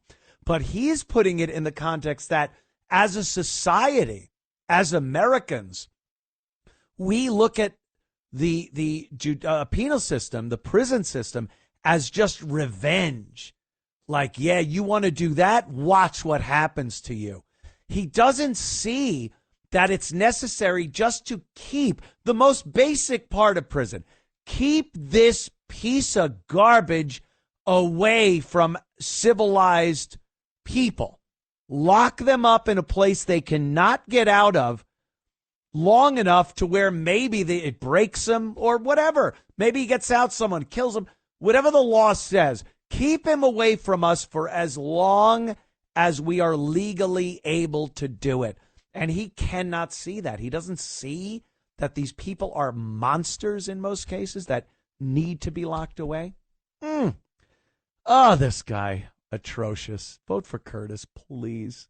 Back in a flash. Anthony Cumia Show. Let's take a quick phone call here from Mr. Joaquin in Pennsylvania. How you doing, buddy? Hey, all right, Anthony. How you doing today? Good. You know, the whole problem is the deep state is above the law, and they're still running everything. Yep. And when you really think about it, Russia collusion, the Republicans could have stopped it when Trump came into office. They controlled the presidency, they controlled the Senate, they controlled the House. Yeah. And then what did they have? They had Jeff Sessions, who recused himself, and they assigned Director Wray, and they assigned AG Bill Barr. You know, so they're showing us that they're still in charge. And when it comes down to Epstein's death and Butler, PA, there's too many potpourris of incompetence. You know. Yeah, it's really the fact that they are so willing and forward to say no. We're not conspiratorial here. Something didn't happen. We're just so bad at our jobs. Like they're willing and able to say it's incompetence, people. We're completely inept. We cannot do our job properly. So don't think it's some scheme. We're just stupid. You know, and if you want to collapse a country and a society, all you got to do is create chaos. Basically, let all the prisoners, release all the prisoners and criminals, into society, just like the Russian they did during the Russian revolutions, and the Russians killed more. I mean, the communist revolutions killed more people than the Nazis did. Yeah. And the other thing too is that that you were talking about before. The fact of the matter is you can't speak the truth about Islam, otherwise you're an Islamophobe. Yeah. The simple truth is that certain cultures that can't coexist the way that they are. And when it comes to slavery, the truth of the matter is that in the history of slavery, it was actually, the Muslims that actually facilitated the whole slave trade. The slaves were slaves in Africa before they even came here. Well, when they first came here, they were indentured servants. Joaquin, there are many, many different opinions on who was responsible for the slave trade. You could say Islam. Other people say Jews. Other people say white people. Other people say Middle Eastern. What's the other? Islam. Yeah, I guess. I guess that would fit in.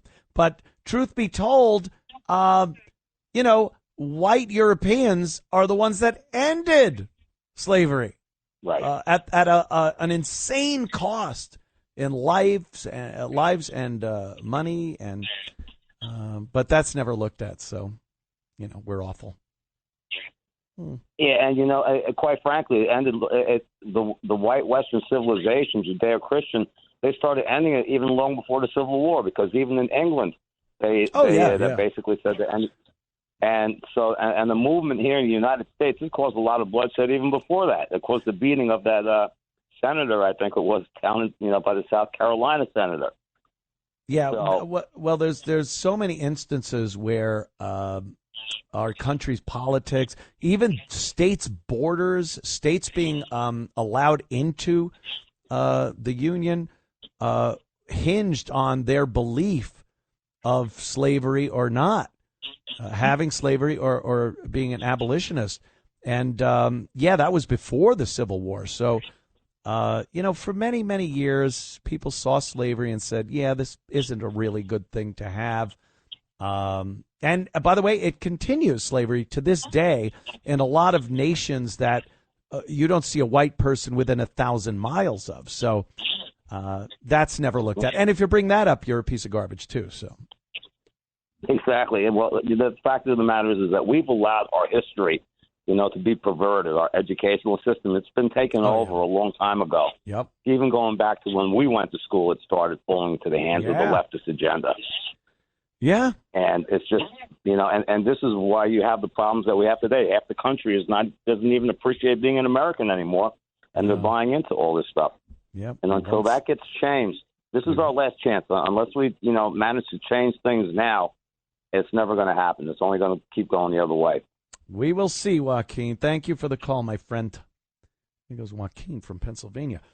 Yeah, I was listening to some guy talking about raising your children in this country. And he brought up a great point that you don't raise your kids. Whether that changed over time or it was always that way, I don't think it was always that way. But these days, your kids are raised by the government, whether it's the school system, what they see online, the restrictions that are put on you as a parent in things you want to do to raise your kids, homeschooling, things like that. They have made it where they are a partner. They are your partner, parent, in raising your kids, and they are with your children a lot more than you are. This guy was talking about the fact that, you have dinner with your kids maybe, you get home from work, you pat Junior on the head, ask him how he did. But truth be told, they're being raised by outside influences. And I honestly think this was initiated pretty recently, within the past couple of decades or so. You might recall Hillary Clinton, It Takes a Village. This book, when it came out, was about how, parents raise their kids, but it takes a society, a village.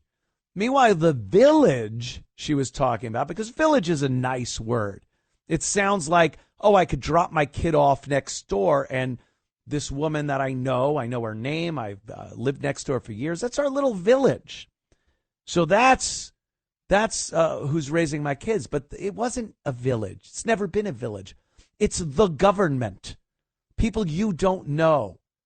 People that want to influence your kids to create little clones of them to then carry on their agenda as time goes on.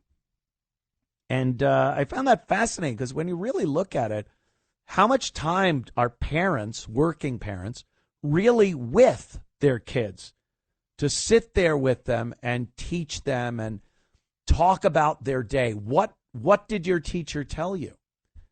What lessons did you learn? What are they teaching you in social studies, if there is still a social studies, about American history?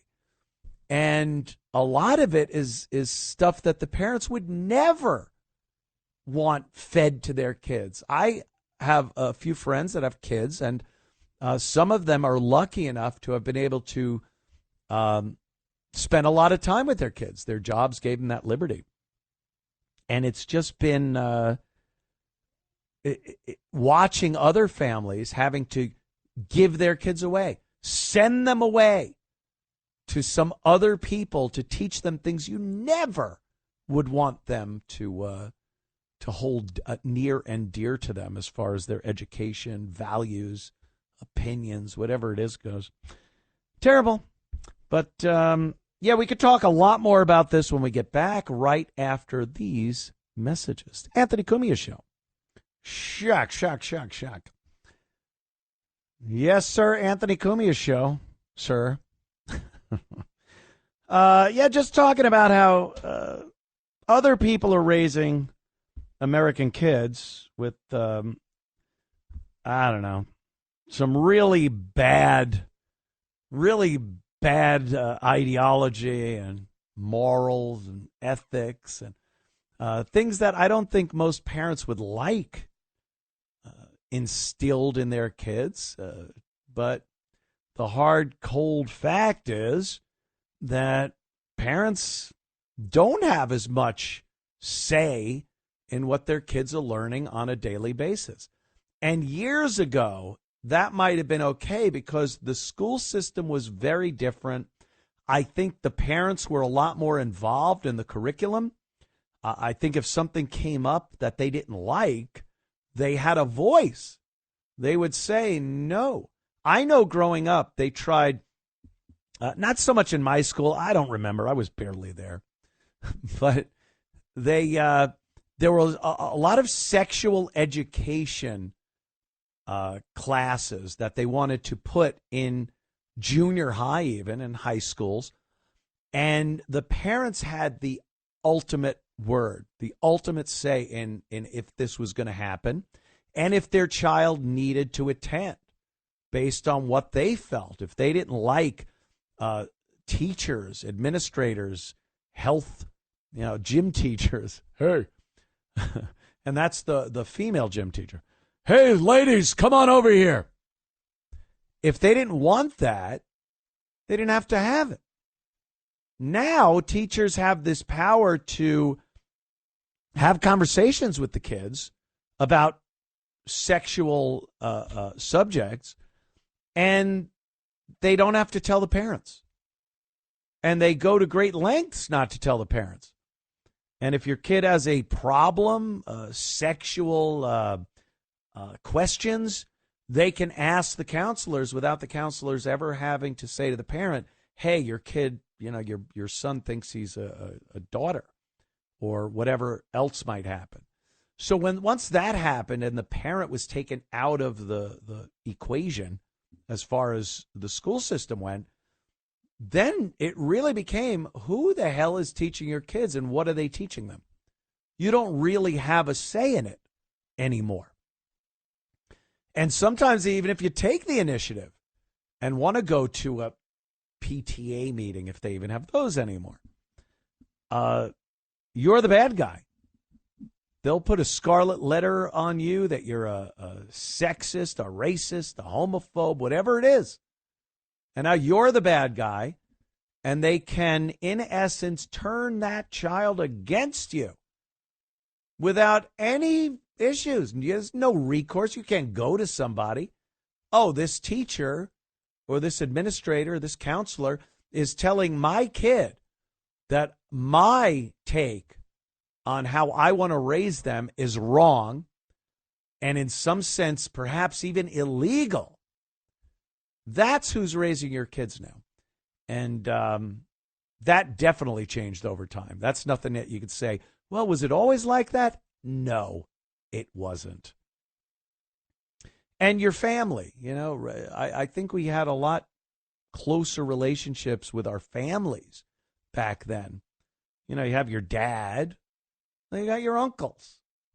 And they weren't your dad, obviously, but you learned a lot from them. I learned so much from my Uncle Tony. He listens. Hi, Uncle Tony. Love my Uncle Tony. And I learned so much from him. And it wasn't an intrusion. It wasn't a brainwashing.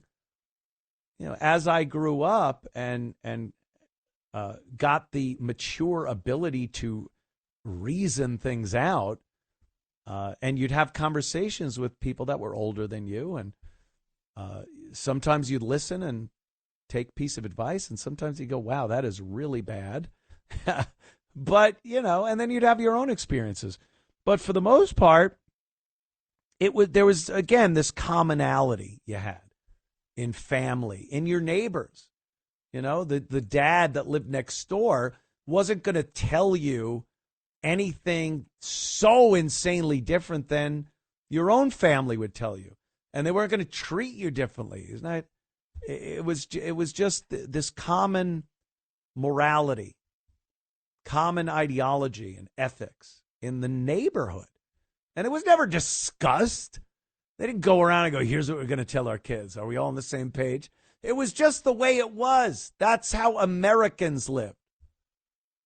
And then these extremists got into every position where they are spending time with your kids when you're not, and just twisting the hell out of their minds. That brings me to Obama. I guess him and Mike, Big Mike Obama, were on a podcast together to prove their marriage is awesome. Because there are rumors that maybe they're divorced or they're not getting along. So going on a podcast together proves it. Who am I to say? Yeah. So Obama gets on there and he says that boys need men as for guidance, but not necessarily their dads. And, okay, I could see that. Like I said, I had uncles. I had people that absolutely I trusted and took what they said and really thought about it. And it wasn't this insane stuff that was so much different than what my dad would have said to me or any reasonable adult that I trusted in my family. But Obama says boys need men besides their dads as role models.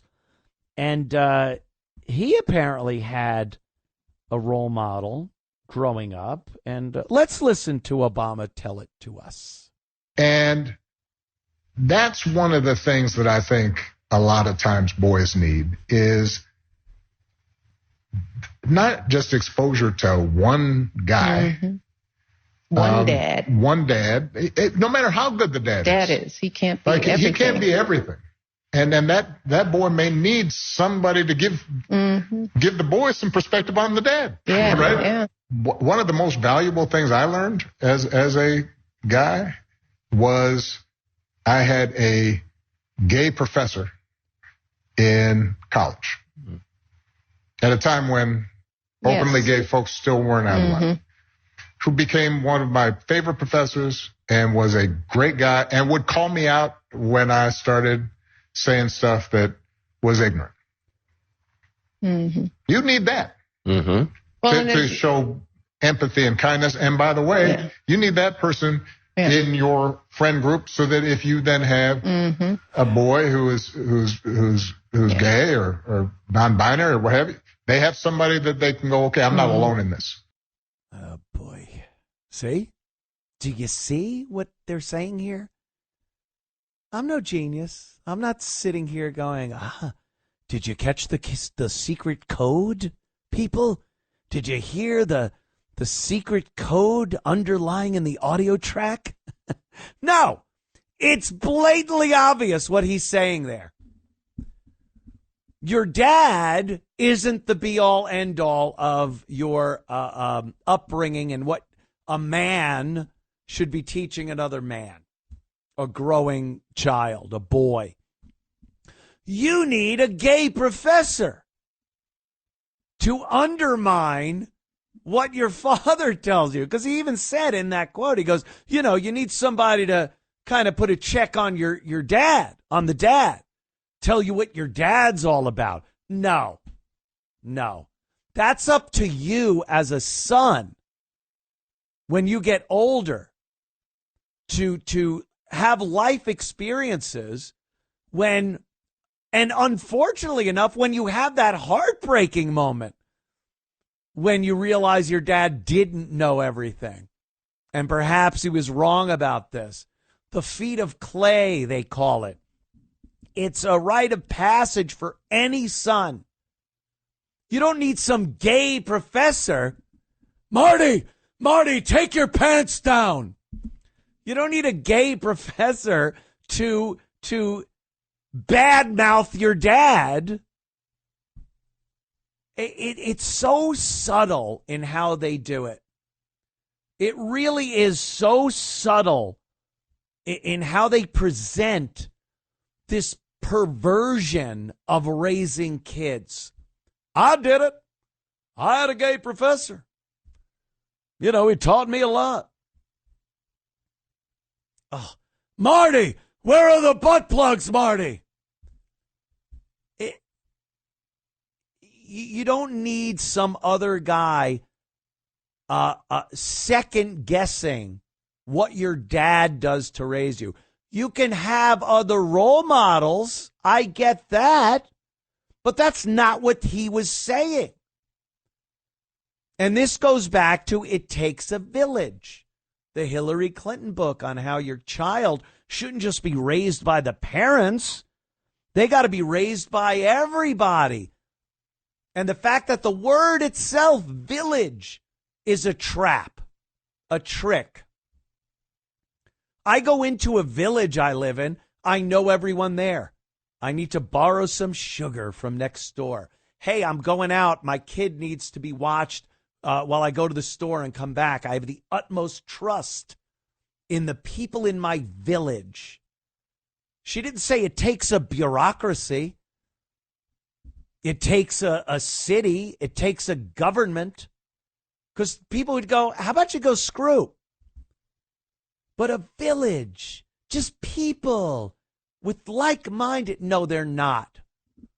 This has been a plan and a plot for decades, generations, to undermine the American family and how you hand down certain ideology and basic morality, basic laws of nature. You know when something isn't right.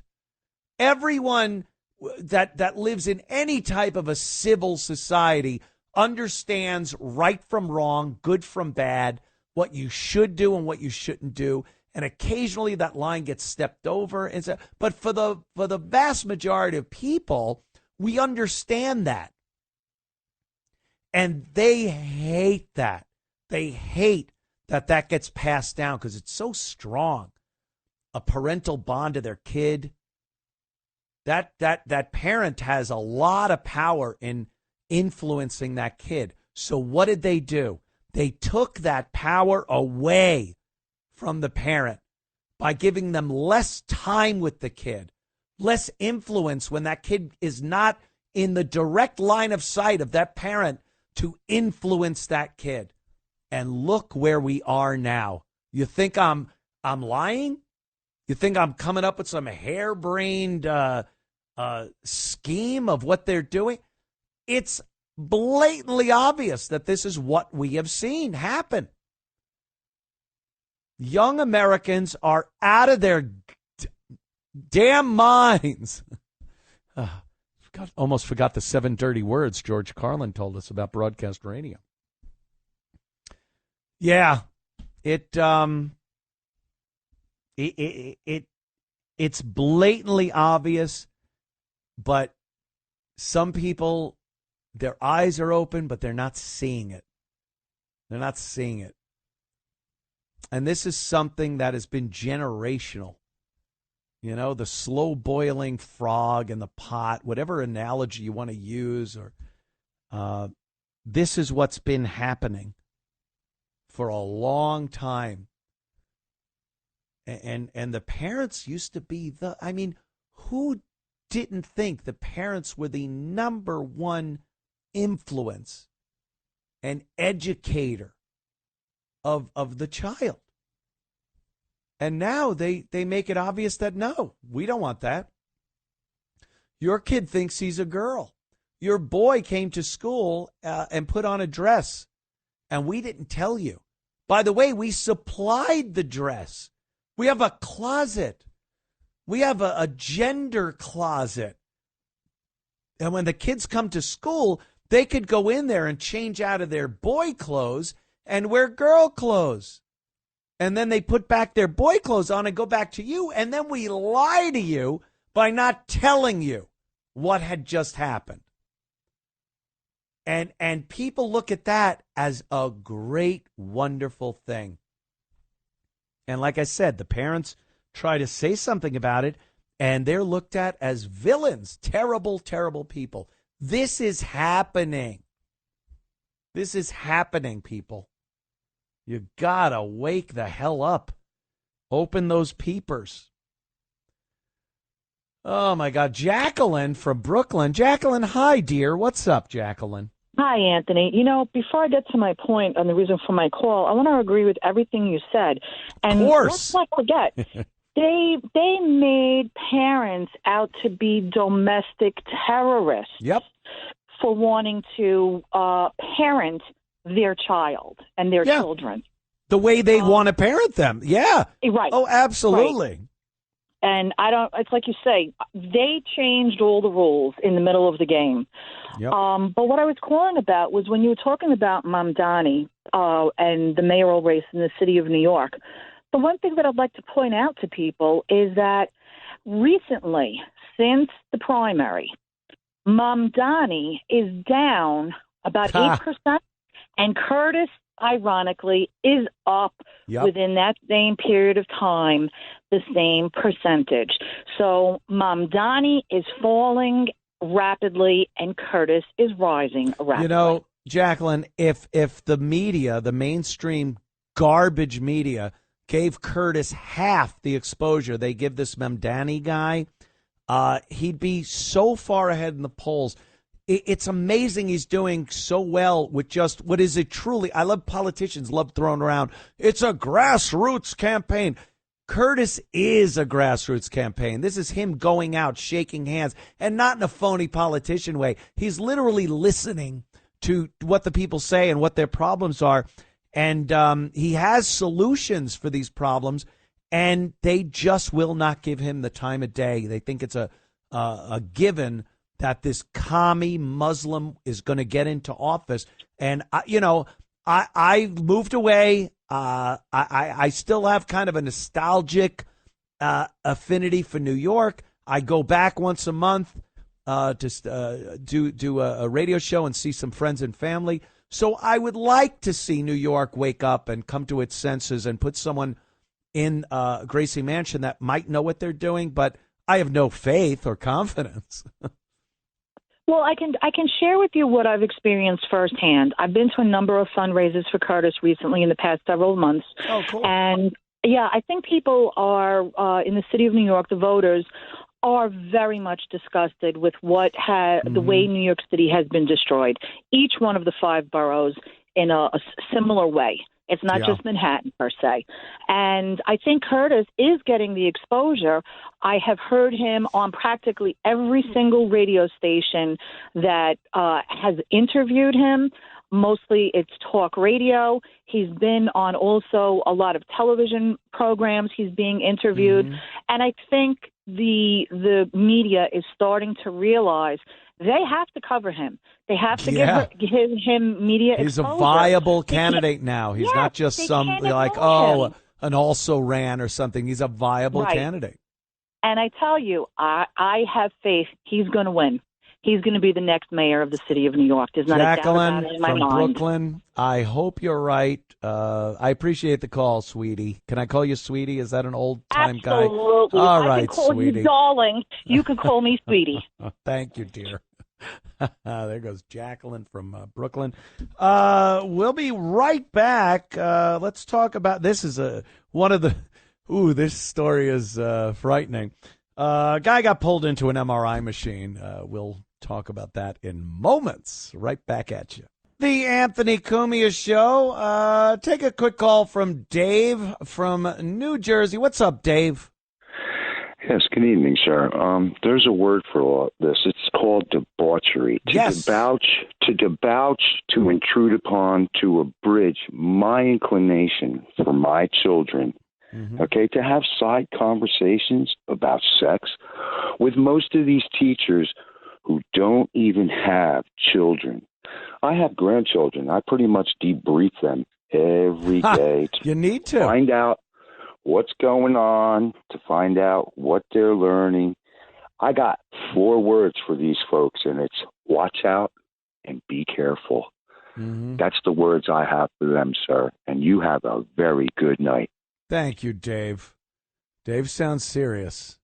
I wouldn't screw with Dave. But it's true. You need to debrief. It sounds drastic. It sounds like something, what? Debrief? You know, parents used to say, hey, how was your day at school? Now you got to sit them down and go, okay, tell me word for word what your history teacher told you today, and here's what I need to say about that. So be careful. Be careful out there. Crazy ass story. A guy right there on Long Island, Westbury, I think, right? Westbury, Long Island. He was pulled into an MRI machine. This is something that's like Final Destination stuff. This is something, when you read the signs, if you've ever had to have an MRI, what happened? My knee, man. I broke my knee, man. I broke my knee, dude. You're going to have to get an MRI. And the signs on the door are frightening enough.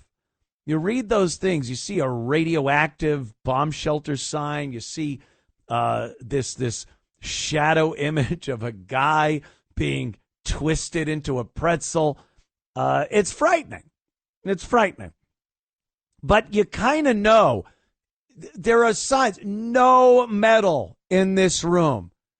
If you have metal on you, do not. And then if you're the patient, you have to put on one of their little gowns with your, you tie it in the back with your butt sticking out. And there's nothing on you. And if you have any type of metallic hip implants or something, they need to know this. And then other plans are made, whatever the case may be. Metal and MRI machines, we've known about this forever. So this woman goes in to have her knee looked at. She's brought in by her husband. This guy is, what's his name? Keith McAllister, 61 years of age. And he's in the waiting room. And she goes through the procedure, and at some point, she needed some type of assistance. I don't know if the procedure was done and she needed assistance getting up or what have you, but the guy walked into the room. Now, normally maybe a dime would fly out of his pocket or his little chain on his neck would fly off or an earring. This guy had a 20-pound chain. You lock up a motorcycle with this thing, and a big lock around his neck. His wife had said he uses it for working out. Like you walk around with a big heavy chain, and I guess it builds strong bones and bodies. But that MRI ate that thing up in a second. He spun in. The description was he spun into the MRI machine, where he was then pinned against the wall of it by his neck with this giant chain. And he expired with his wife there and the chain wrapped around his neck. Like I said, that is some Final Destination stuff right there. But who doesn't know that? And you don't just walk into the MRI room. Where was a nurse or a person that takes people in and out? I think we're going to see a huge lawsuit. From the looks of the video I saw, it looked like it might have been run by some people that maybe didn't pay a lot of attention to what was going on. I don't want to get too crazy here. But, this is a giant lawsuit waiting to happen. The door's normally locked, too. I've had MRIs, and they give you this stupid stethoscope headset so you can listen to some Molly Hatchet and Charlie Daniels music. Do you like classic rock? Do you like country rock? Put this in. And then it's just terrible quality coming through your dumb headphones. And you just lay there. It's terrible. Some people say it's claustrophobic and everything. But, it's part of what you got to do.